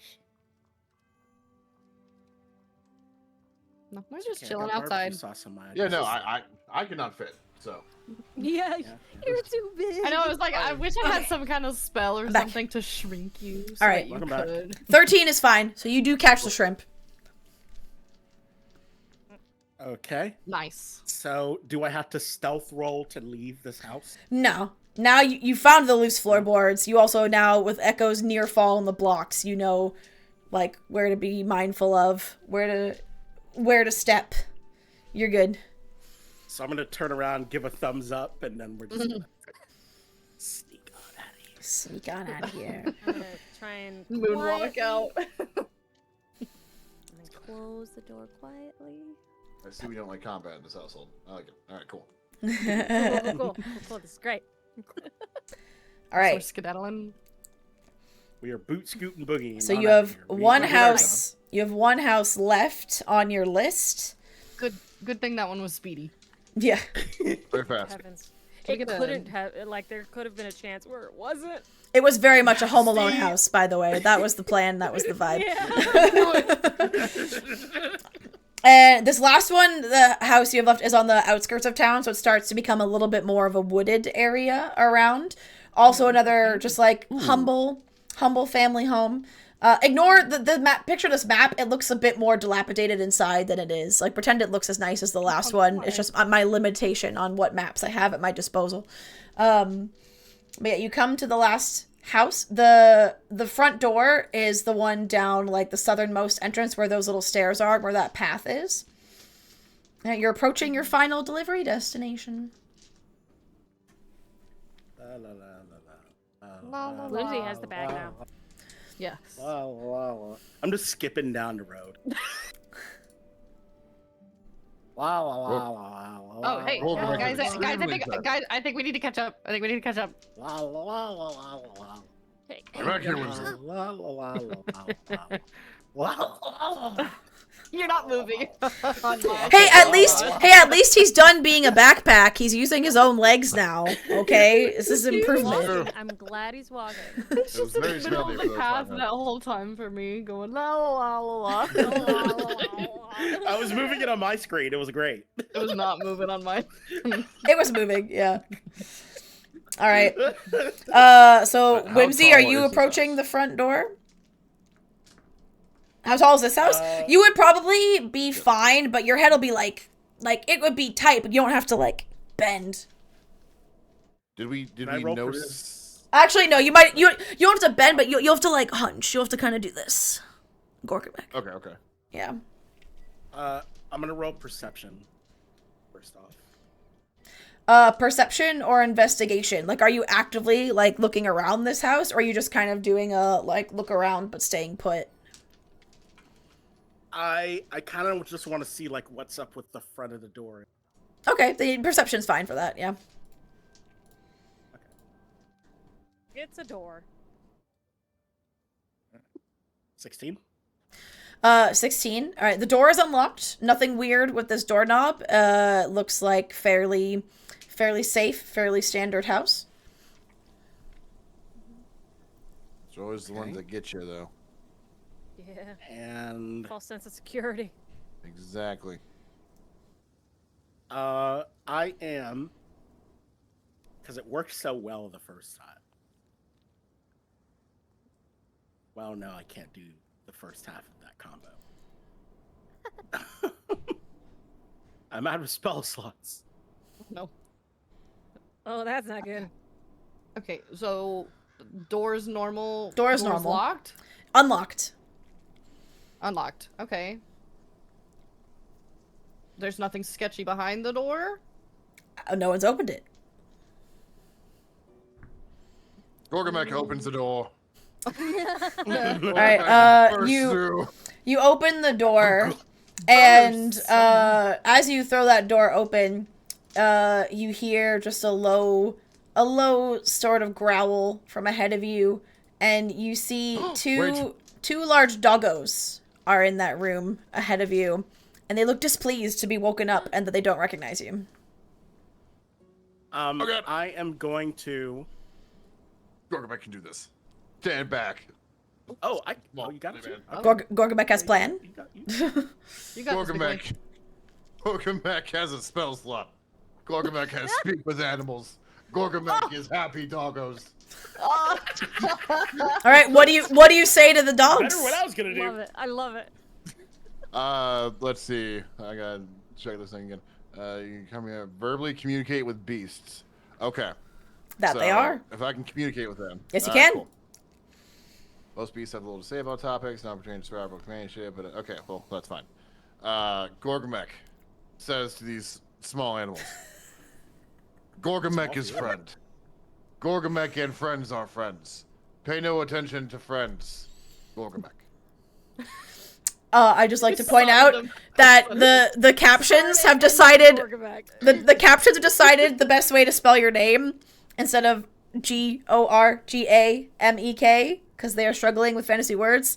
Your new name is Google Map, which made me laugh really hard. Oh, okay.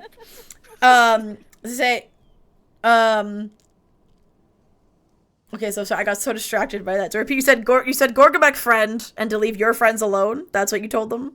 Gorgamek friend. Gorgamek friends. I say Gorgamek. make an animal handling check with advantage.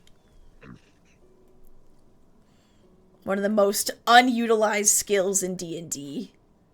But we gonna use it, baby. Animal handling. I made it my proficiency for this. Fuck yeah, you did. 19. Absolutely. They, as you say that, the one says, robes smell like friends that come visit, so we believe you. You friends. And then the other dog, I'm on the wrong tool. The other dog comes over and like sniffs your hand and then gives it a quick lick. And then the one dog goes, they're friends. Friends safe. And you see two more dogs appear from the back of the house and come out. So there's one dog for each of you. I'll go. But the dogs are not impeding your entrance to the house. The dogs will let you in. And the dogs are just gonna sit there and watch you as you do what you're gonna do. Can I slip a shrimp in somebody's pocket? Oh my god. Yeah, you just have to make a sleight of hand check and against their we'll say it's against their passive perception. Okay. I'm gonna slip a shrimp into Morana's pocket. Oh my god. Get Okay. away from me. Roll a sleight of hand check for me. What am? Oh.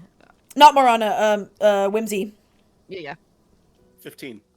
15. Morana's passive is 15. Meets it, beats it. So Morana, you feel a hand in your pocket, and you look down and see Whimsy trying to slip a shrimp in there. Yo, little hands out of my pocket. Hey, I'm just contributing to the cause. Get out of my pocket. I'm not taking, I'm putting. The Hope Mish tree in this house is in the back left corner, as anyone enters, and the dogs will tell you where it is. They say others who smell like you, because you realize now your robes that you're wearing have the scent of the Celestials. Is it others who smell like you, leave things there, and like they gesture and walk over to the tree. Okay. Alright, Okay. so- Everything seems fine. I have the thing still, so I'm Yeah. coming. I want I to cast pet the dog? another spell. I also have beast sense. Just like be really, really sure that everything's gonna be fine. Okay, before anybody moves too far. Yeah, right before anyone moves too far. I can Oh, proceed no. through the Hurry. beast senses as well Hurry. as your- Quickly. I touch all 4 dogs. Come back, hurry. All this means is you perceive through their senses, so you're just seeing through their eyes and smelling what they smell. Like that's what it does. Yes. Okay. Yeah. Like then I assume they're like looking at different directions or whatnot. At that point do I see anything on the various dog eyes?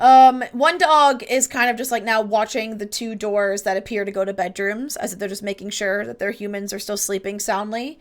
Another dog, we'll say this one over here, is going back and looking outside, or going back to just watching and guarding the perimeter. Sees a squirrel. You hear a dog go, squirrel, in your head, as it does.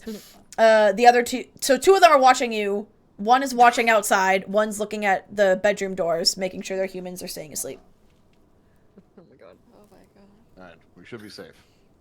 Whistle is moving towards the tree. Yep. And this one, there is shrimp left out with some cocktail sauce this time. And there is a glass of milk, and there's also just like a flask of water out there, and there are cookies. Shrimp, water, cookies, milk. As I'm going past, I'm taking a cookie. Yeah. La la la la la la la. These ones look like some sort of like ginger snap kind of cookie. God. I can't take him seriously. I can't. No one ever. When does anyone ever take Mosh seriously in any context? First crease. Now, there are people sleeping. Cookie. Moment. Shush. I'm sorry. Acceptable. All right. So do you start leaving some gifts? Yes. All right. I start taking the gifts and placing. Mosh under is the an tree. experience. Try being in a campaign. All right. Okay, so everything's fine. Yeah, everything looks fine. Yeah, we're good. Suspicious. I'm just staying by the door. I am actively just still pitting the stuff. I moved a little further in because I Gorgamac am is so trying to happy. keep an eye on things, and especially As you're on petting the Wendy. dog starts to do that thing with its leg, like when it really likes something, like you found a spot, and it's just kind of, and then it goes, oh yeah, that's it right there, yeah, and Gorgamac you've is the happiest he's ever been in his entire life. Oh.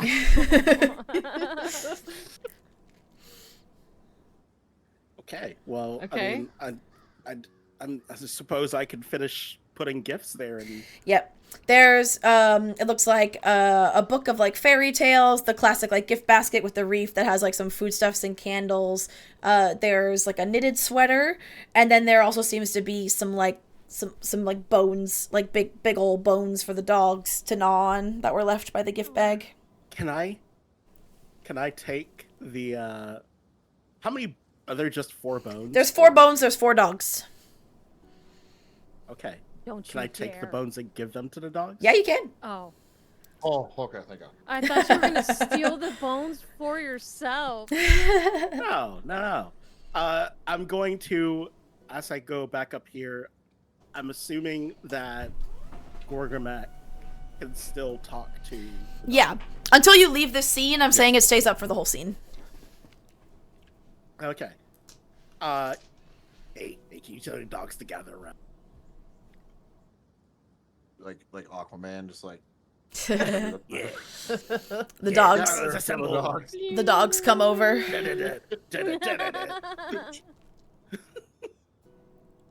And then I'm gonna go in front of each one of the dogs and hand them a bone.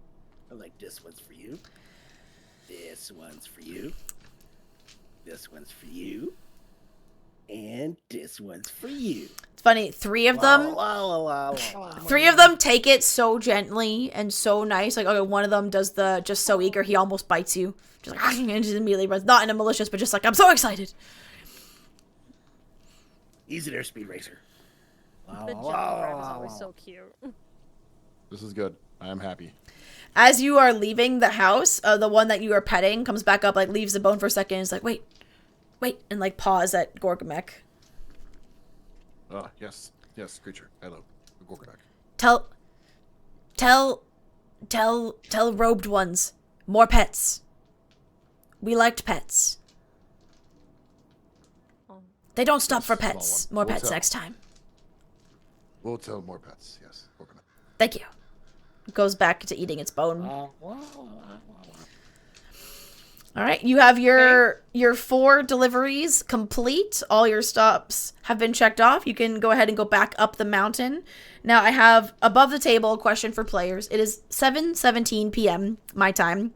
The max, like the hard end cutoff, is at 8, so like 43-ish minutes. I can either there's 2 endings. There's an ending where we can wrap it up when you go back into the Celestials and see what's going on up there and what you get for finishing your deliveries.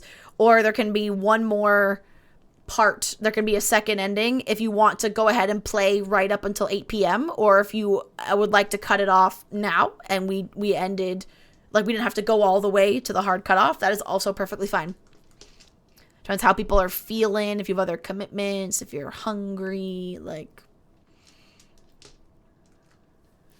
Go whatever y'all want to do. Yeah, I'll do whatever. Yeah, I'm down. Let's put all the pressure on Kay. I'm just kidding. Put it on the mother, right? I was gonna say the one who probably has a child being like, "Where's mommy?" in the background. Yeah, BB's gonna be like, Mom, Mom, Mom, Mom. Mom, Yeah. mom. Brutish has him. It's fine. All right. Yay, long. Okay. Then we will go ahead and do the alternate ending the other group did not see because they did not have time. Ooh. Spicy. Sick. So you head back up the mountain towards that cave, past the bell tower that you stopped at earlier. Is there any conversation you all want to have during your travels while you're like walking back up the mountain or no? I am. Yes, Gorgamek needs to have a conversation. Yeah. Gorgamek turns to Morana and say, "I am sorry for hitting you with a snowball earlier. That was the small, smelly one." Well, I appreciate you apologizing. I know it's a black guy over there. I'm just skipping up the path, just going la la la la la la. I still have the bag, by the way. La, la, la, la, Yeah. He's gonna steal it. He's gonna He steal it. has the bag. He has the bag. Oh no! I mean, you got to go back up the mountain and talk to them. You don't know. Oh my god, this was his plan all along. The character development to stop being chaotic and actually to do things to steal He it. did want. Oh my god. He wanted the bag of holding. Remember, he asked about the bag Yeah, of holding. yeah. at the That's what he very- wanted. That's why he started helping. Oh my god, what have we Fed into done? his trap. Whimsy Whisk knows you trap more flies with honey. Oh no. Well, the Celestials will go after him, I'm sure. Well, I guess we gotta catch up. We'll go up there. Yep. All right. Anything else as you head back up the mountain to the cave of the cave of the Celestials? All right.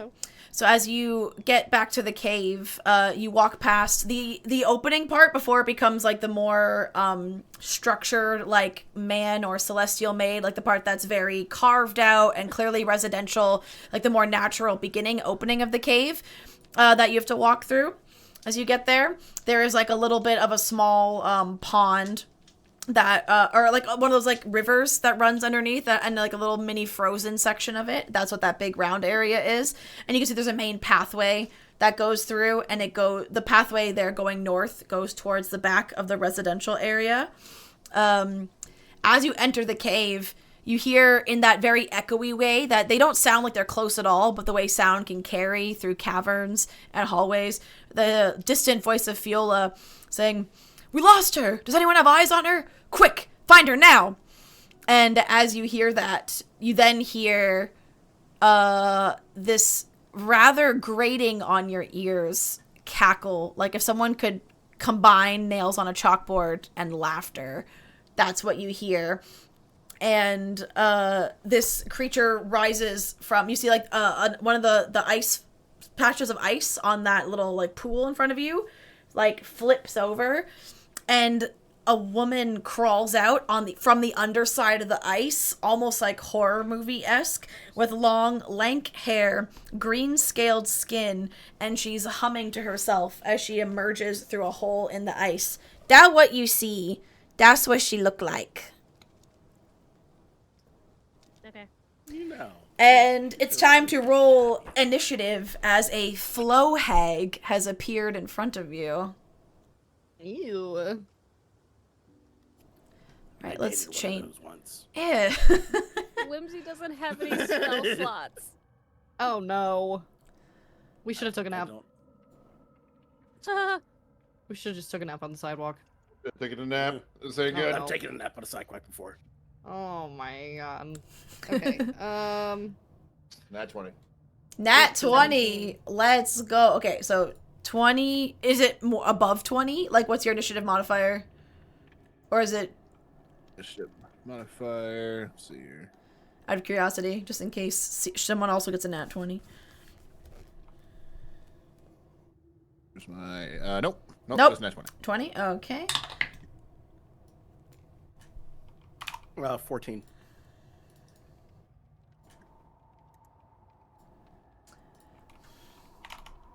Uh, 14 for Whimsy. Morana, what'd you get? 18. 18. I am Okay. still And Echo? heavily damaged. 17. 17. Okay. Perfect. How So much Gor. time has passed? It's probably been about 4 hours since you started this. Okay, cool. She got an hour. Yeah. I was like, if you would like, because you knew you would have had an hour to spare, would any of you have liked to take a short rest before you started your hike back up the mountain? I'll allow you to have done that, and you could retroactively short rest and roll any. You don't roll hit dice, no. You only roll hit dice on a long. No, you roll hit dice on a short rest. Yes. Because long rest, you don't roll dice, you just get shit back. A short rest, you get hit dice. So if anyone would like to use hit dice to heal up during that short rest, you also can. Okay, yeah, I'm gonna take a short rest. Which one do I use? I have to look at your sheet. Hold on. If I hit the short rest button on your sheet, what does it say? Your hit dice are D12 because you're a barbarian. So you have up to 3 that you can roll. So you can roll 3d12 to regain hit points. So I need to. That's 12. Uh, That's 5. what is a rogue? Is it And 1d8? I think rogues are D8. I can confirm momentarily. And I add those together. Yep, you add it together and that's your hero. Yeah, rogues are D8. So 3d8s. Yeah, you're 3d8 minus 3 because you have a negative con modifier. Oh no.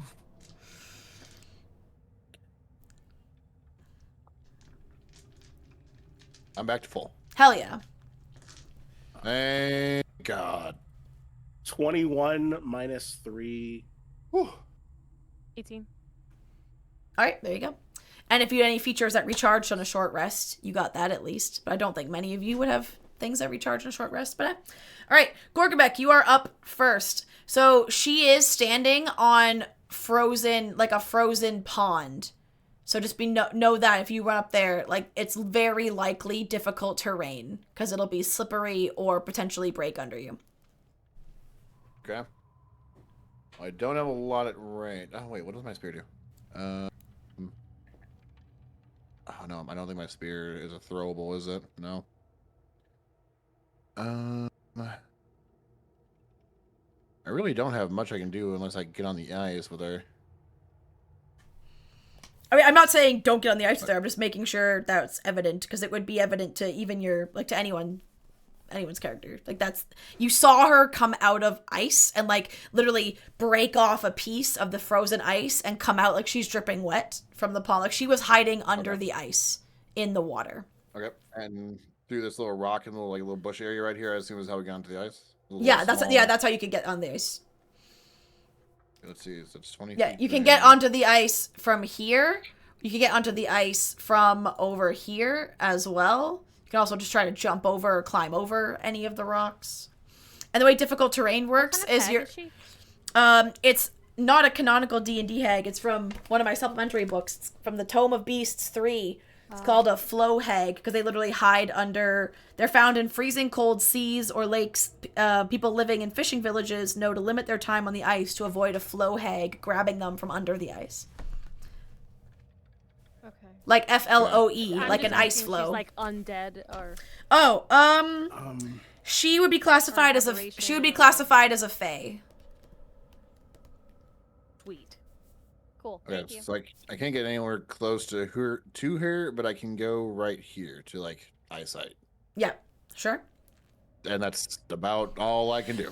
You can ready an action. You could ready an attack if she comes within X range or if she gets within melee of me. Don't forget, you can always ready your action for a specific trigger. And if that trigger happens, then if it's not your turn, you get the thing. Oh, okay. So I'll ready my attack then with my cleave. Yeah. It has to be within 5 feet. Okay. Okay, so if she gets within melee, you're gonna cleaver. Got it. Yeah, I'm gonna over the head, Got it. ideally. She sees your party, sees the small one, and says, "You look like a tasty snack for later." What be her movement speed? That tastes bad, I promise you.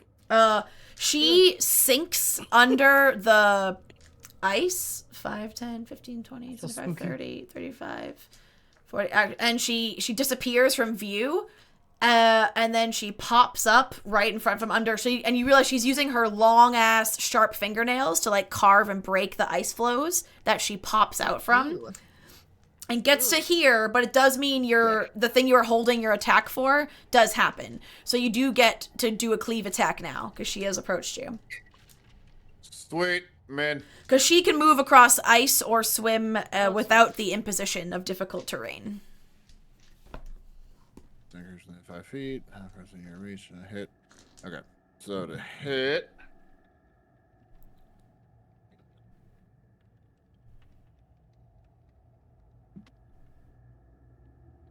That's a 12. Does not hit. She do be nimbler than she looks for an older lady. So you go to cleave, but there's so much wind up, such a great weapon that she still like very quickly ducks under and around and just misses the swing.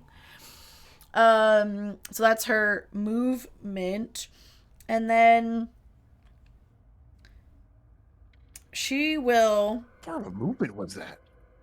She gets 40. She gives 40 feet through water, and she went under the ice and swam across, and then popped out.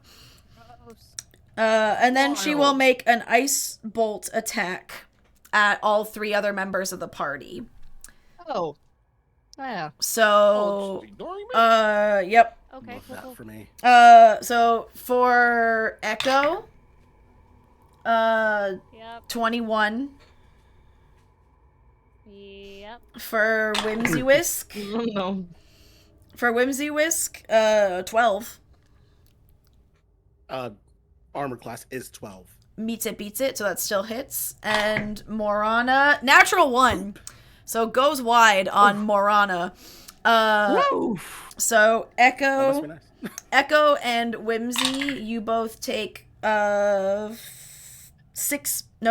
points of cold damage as she throws some I ice take bolts that at out you. of my temp? Yes, you take it from your temp first. If you just type in 7 and then click damage, it will auto take it from your temp before it takes from your pool. Like, say you were taking like 30, it would do the math and just take what it can from your temp, and then if you're using D&D Beyond, just put in the we still number have the and click temp? damage. Yeah, you still have the temp. Unless you took damage and lost it that way. Okay. Yeah. It doesn't That's a state hell of otherwise damage. for mental inspiration. Yeah, we're gonna say you have it. I for now say you still have it, unless you took damage. All right, that is her turn. Morana, you are next. So she's between us and Gorgamek now? Kind Ish, of. or- Like, not from you, not directly. Like, if you're going just line, like, as the crow flies, you have a line to Gorgamek and a line to her. But, like, pathway, like, on Okay. foot, you would have to walk, like, left and then pass her to get to Gorgamek if you wanted to do that. So I have to, okay. So I have to be in her vicinity to get to him. Yeah, each of these squares is 5 feet on the map. Okay. Let's see. There is a ruler tool in above VTTs. You can always use the ruler and measure how far things are to check range. Oh, did not see that. That's sweet. Okay. Yeah, top left, if you click ruler, and then just click and hold, it'll draw a line and tell you how far things are. Okay, I'm going to use first bonus action and cast Sanctuary on Gorgamek. Hell yeah. Which is just until the spell ends, which casting time. How do I know when it ends? Oh, duration 1 minute. So that's 10 rounds of combat. Okay. Until the spell ends, any creature who targets the warded creature with an attack roll or damaging spell must succeed a wisdom saving throw, or either choose a new target and lose the attack or spell. Yes. Cool. But it doesn't protect from AoE stuff. It's Yeah. just from direct attacks or spells. Yep. The spell ends if the warded creature makes an attack, casts a spell, or deals damage. Okay, So so I'm the gonna spell cast that on the spell will Gorgamek. end when Gorgamek attacks on a next turn, so it would only last Yes. until then, just so you're clear. Unless Gorgamek doesn't attack, but Well, okay, so unlikely. what's the order of turns? So she attacks before he does. Yeah. No, in he this goes order? first. So I would not recommend this, and I okay. would conserve your Yeah, spell no. slot or do something better personally. I'm not doing it. Yeah. Never mind. I thought she was gonna attack No, he before is top of I initiative was gonna order, protect. and then it's her because he rolled a nat 20. Okay. Okay, cool. So never mind. I'm taking all that back. That's not happening. Forget I said anything. Okay. Let me go to the. I'm gonna Don't gonna forget, Divine chat. Spark. If you want to help them in combat, charity donations will give advantage to any player of your choice. And then we draw fun cards, which these could help them greatly. Could make it more chaotic. We don't know. We'll find out. Okay, I'm gonna Divine Spark. Which is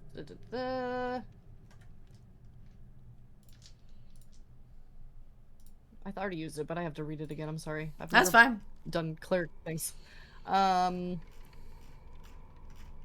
Okay, force the creature to make a Constitution saving throw. With a where is this? Oh, DC 13, Constitution saving throw. Okay.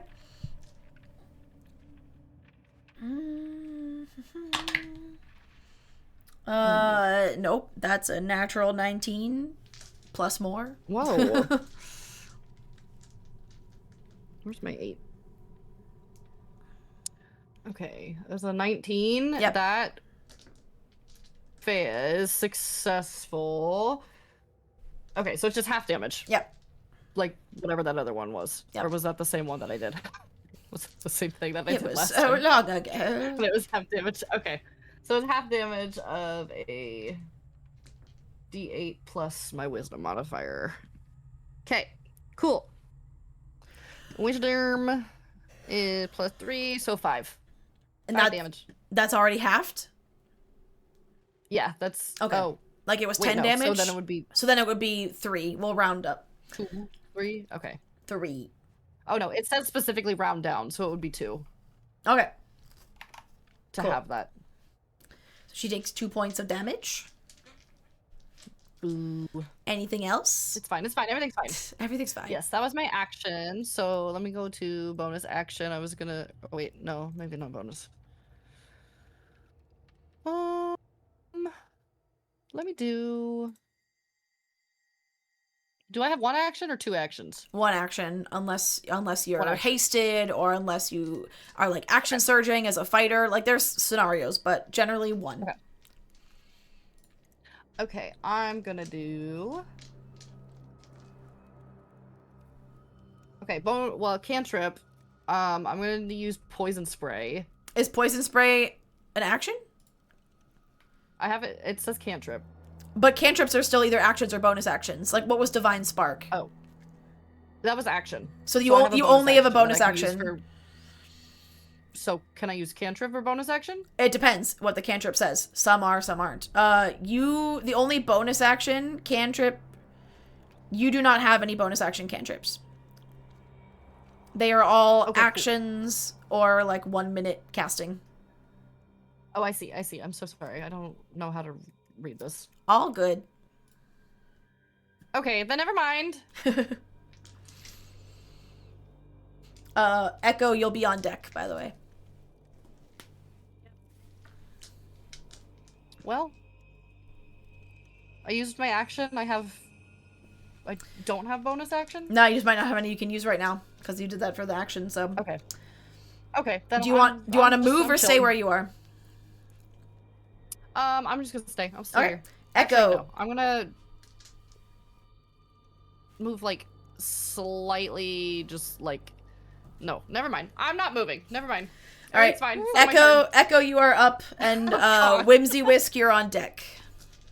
So think about what you're gonna do. Alright, I am All right, I am going to move just so that I can see Gorgamet. Wait, I was right here. I gotta get the ruler. Okay, I'll move 15 feet. That's fine. Move here. Hiccups. And then I'm going to cast.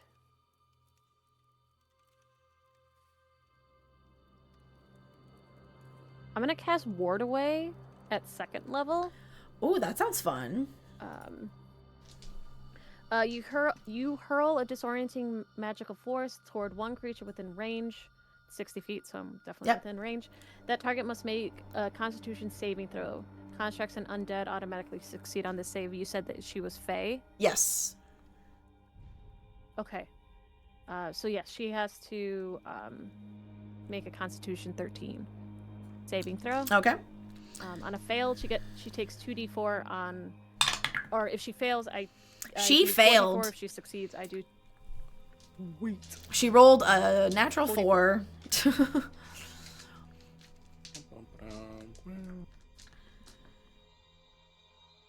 And her speed is halved, and next turn she can only do action or bonus action. She cannot do both.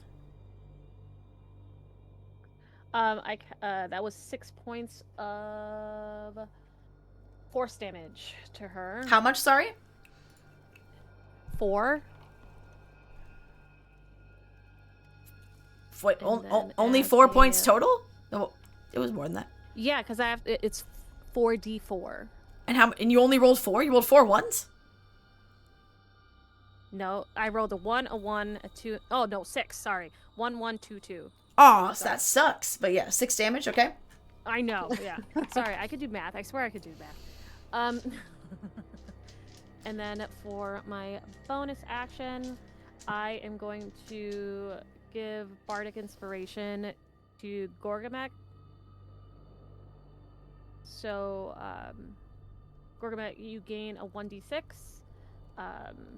So if you fail any d20 roll, you can add the 1d6. You can roll a d6 and add that so it's not a failure. And that's my turn. Okay.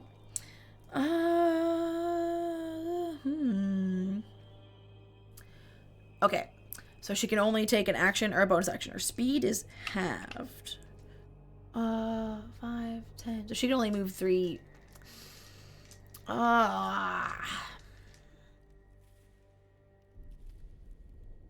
5, 10, 15. It's only for 1 turn, this effect to her speed, that spell? Or is it for like a minute or something? I'm gonna double check. Who are you asking? You, because this affects what she does. Spell, ward away, which is a cool spell. I've never heard of this before. Until the start of your next turn. Okay, so the start of Echo's next. Oh wait, why did I have her move? It's not even her turn. Anyway, I'm an idiot. Whimsy, it's your turn. Okay. Well, readying is a bonus action, right? Or is readying an action? Like, no, just holding. It's not ready. It's holding an action. Like, you're saying, I'm holding my action until blank happens, which is a thing on itself. So you still have a bonus action and any movement, and then you'd say, I am readying this action for this trigger. Or I'm holding this action for this trigger. I am going to hold my action in the event that she moves. Moves where? Moves at all? Moves towards you? Moves away from Moves you? at all. Moves at all. Okay. And what action are you Moves at holding? all. Druidcraft, or not Druidcraft, Prestidigitation. Okay. And what effect? I'm chilling her feet to the ground. Okay. That's ice. Okay. I mean, technically, I'll allow it because I like it. Technically, all you do is like lower the temperature of her. You're not creating ice. You're not creating ice that is then freezing her feet to the ground. You're just lowering the temperature of her feet. Could I, hypothetically, could I thaw and then ice in the same action? Like technically it would be 2 turns because like you would make 1 action to thaw and 1 to ice. But I did a cool thing once with a spell like this where I asked to do 2 of the spell effects in 1 turn, and my DM let me. So I will let you do that if you want to. I will only say you saw her emerge from ice. You saw her slide across ice unbothered. You saw her. She seems very at home here, and there is a lot of ice. Well, I noticed that. However, if she decides to move, I'm thawing. Right as she drops in, I'm refreezing halfway through. Okay, she's off the pond now. She's on regular ground. It's icy ground, but it's ground. She's not on water. Like, you can see in the map where the pond was, in, like, those stones. Like, that's the frozen, like, pond in the cave. She's on ground now. There's a wrench in my plate. Okay. And Gorgamek, you'll be on deck after this. I'm still going to do something similar to that, except with the snowy ground, I guess. Okay, like melt the snow and then refreeze the snow? Yeah, melt the snow, refreeze the snow into ice, if possible. I'll allow it. Again, rules as written, probably no, but we're here to have a good time. It's a one-shot. We also only have 15 minutes left, so I'm allowing it. Anything else you want to do? Well... We'll say what you're doing right now on your turn is like the thawing part. So there is snow and ice melting at her feet, and the trigger, if she moves, is when you would then refreeze it. That's like what we'll say. Okay. All right. Yeah. I'll let that be my turn. Okay. You don't want to move? You want to stay where you are? I'll move up a little bit.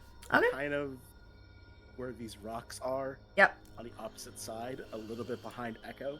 Okay, perfect. Gorgamek, you are up, and she be right there. Okay, perfect. I accidentally clicked out of the map somehow. Don't know how that happened. Smile. Well, you can just go back to your character's page and reload it, and nothing will have moved. Like, your token will still be there and stuff. Okay, thank God. I am so sorry. She's within melee of you right now, so unless you wanted to move or do anything where you need map visuals, if you're just planning a good old-fashioned melee attack, then you good. Okay, so I'm going to use my bonus action first. Yeah. It's time to enter Rage. Yay! The rage is happening. Let's see. Angie time. I'm about to get Angie. And then I'm going to use my Sap Spear. Still within range. So I want to make sure it's right there. Okay, so attack. Okay, bonus action. Rage. Attack. Sap Spear. If you hit a creature with a spear, that creature has disadvantage on its next attack roll, and the plus in range. I'm in range. I get +2. That's a 19. That hits. Okay. I roll d6. 4 + 2 is 6.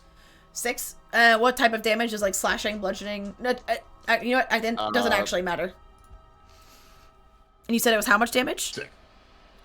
That's 6. Okay. And she has disadvantage on her next attack. You said because of that? Yes, she has disadvantage on an extra attack. Yeah. Gotcha. Anything else you want to do on your turn? You staying put? I am going to be. Can you? Where am I at? All right, here I am. I'm going to move in between, so that LOS is lost on Echo. Gotcha. Is it a hope that we can flank? Ah, dang it. Well, I mean, she about to move. She looks at 2 of you and go, That's true. "You are making my plans difficult." And she still looks past you. Like, she looks very intent on whimsy. But now there's these friggin' people in her way. Her movement speed is halved, thanks to what Echo did. She does have a climbing speed. So all she can do is go over here, but she starts climbing like creepy horror movie, like Girl from the Ring, like walking on her hands and like feet, and starts climbing over that little rocky outcropping that is next to you to start getting around you. But that is as far as she can only go 2 squares, like 10 feet, because her climbing speed is only like 20 feet. So she basically climbs up to the top of this little rocky outcropping. She's still probably like close to same height or only a little above eye level with Gorgamek, but she'd now be like, Echo, you're looking up at her. Does she activate my trap card though? Yeah. I will say though, and I tried to warn you, she's immune to cold damage and all cold effects, and she does not suffer any difficult terrain or movement abilities when it relates to ice or cold. So she just like walked right through that ice, did not give a shit, and is now just like creepy crawly spider climby up this rocky outcropping. Perfect. Yeah, this the flowhag can move across and climb any icy or cold surface without needing to make an ability check. Difficult terrain covered in ice or snow does not cost her extra movement. So alas. And she is going to still try to fire off 3 more ice bolts, but she has disadvantage on all of them. So, this is the Gorgamek, but that is a 14 to hit. It hits. Okay. You take 6 points of cold damage. This is on Echo. Natural 1, so you're good. And on Whimsy... natural 2, you're also good. That disadvantage coming in clutch there. Morana, it is your turn. Okay. She's on the ceiling. Like, I can't... She's on the reach her. ceiling. Like, She's it's on not top of, like, a reaching. little mini... Not, like, a full-on cliff, but, like, there's a little rocky outcropping. She's probably about, like, 15 feet up in the air. Okay, like, so, like, gripping I on. can't reach her. Not unless you There's had no way. ranged... Unless you had ranged things. Okay. Okay, let me do... That's an action, then. Okay, well, I will do... Poison Spray, then. Oh, I totally meant different action. That is, I think... That's ranged. That should Well, go for it, looks yep. like- I was gonna say that or Frostbite are my only... I would things heavily besides advise healing against things. frostbite for obvious reasons. Right. So I'm gonna do Poison Spray. Says the range of poison spray is 30 feet. I say you'll just hit. You're 25 feet away, and then she's technically up, but I'm not doing the Pythagorean theorem math right now to figure out 25 plus 15 and figure out what that hypotenuse is. I'm not doing that shit. You also can move. You know what? You can move within range. But technically, if I cared about, I would literally have to do Pythagorean theorem right there. A squared, B squared, C squared situation. Ew. This is why we stay in school. Where is... Do math. The one time the Pythagorean theorem comes in handy. The only time I've used it in my whole life is I D&D constantly. Like, for real. We're playing with dice.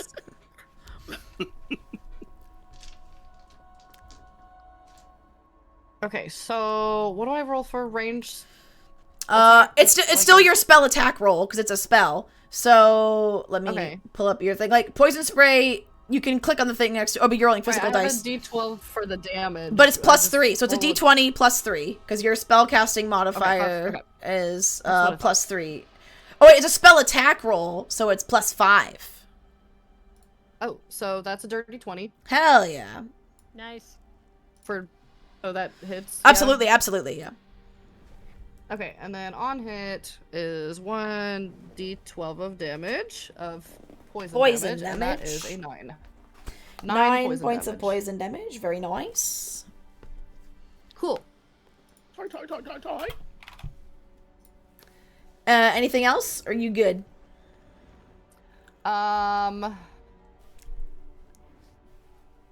Is anybody wounded? Echo's wounded. Me.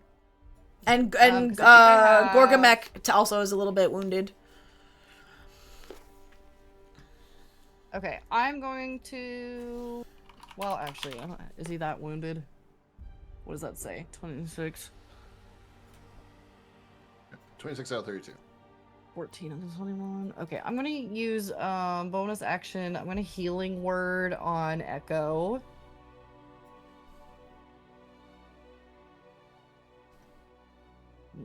Okay, is 2d4.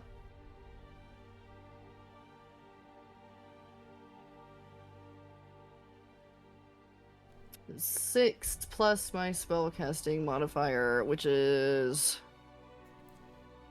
3. 9.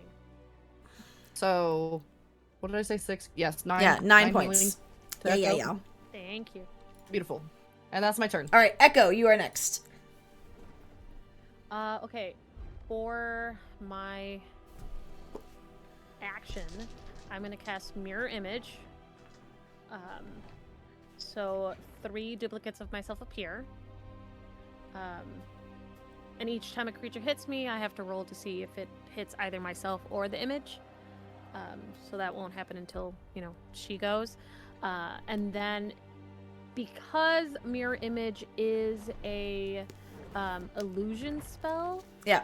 I can cause a creature I can see within 60 feet to make a DC 13 Wisdom saving throw. On Yep. a failed save, the target has the charmed or frightened condition Okay. for 1 minute. And it repeats the save at the end of each of its turns, ending the effect on itself on a success. All right. While you were saying that, I rolled. I'm so sorry. It's another nat 20. Oh no. Cool. But I rolled a nat 1 and a 2 a second ago. Balance and all things. And I only get to use beguile. Oh wait, I can actually get beguiling magic back. Okay, cool. Maybe I could get it back. And then I am going to move out of Gorgamek's way. Oh, jeez. Will I get an opportunity of attack if I pass Whimsy? Because I'll be crossing her. No, she's up. She's above you. You're not in melee range, so you're fine. She's climbed up on that thing. Okay. Okay, I'm gonna move 20 feet. Here. All right. In that case, And that's Whimsy Whisk, you are up. Okay. So, my last plan didn't work. So we're just I mean, we're just gonna kind of wing it. I'm going up. Can I attack? Is she too high up? You would have to climb up that rock stuff. I mean, you can make because you don't have a climb speed on your character sheet, so you would have to make a athletics or acrobatics check for me to see if you can climb up this icy rock outcropping. I'll roll acrobatics. It's a DC 15 because this is a uneven and icy surface. 18. All right, so you can climb up there. Yeah, what do you want to do? All right. Well, I'm using my bonus action first. Okay. 2 weapon fight. Well, I can't. Oh, I'm just gonna do my action and bonus action. Yeah. Then at that point. Because 2 weapon fighting uses your bonus action because you have to attack first and then bonus other attack. Yeah. So. Is it?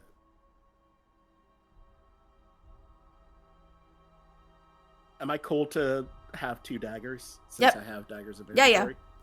All right. Sick. Well, then in that case, I am striking with a dagger for my action and a dagger for my bonus action. Go for it. First one. 18. Hits. And the second one. 19. Amazing. Don't even bother rolling damage. As you plunge these daggers in, you all hear a booming voice that you recognize to be Fiola's voice, but it's been augmented like thaumaturgy style. It says, "Avert your gaze!" And before you look away, you just see the daggers that you've embedded in start to glow with this radiant light. And as you look away, what the camera or audience would see is from your daggers, the sphere of radiant light starts to grow outward, and it seems to almost like start to magically explode this hag from the inside, and from your daggers this golden light bursts and she dissipates. What you'd think at first might be kind of gory, but actually she bursts apart and then becomes almost these slightly beautiful gold glimmering flecks that dance across the ice as you all open your eyes after the bright blinding flash of light has passed.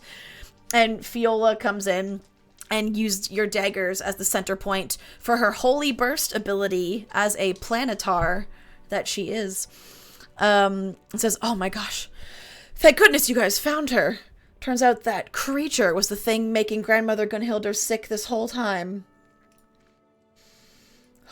And so it's like breathing heavily, like she booked it down here. And you heard when you entered, they've been looking for this creature.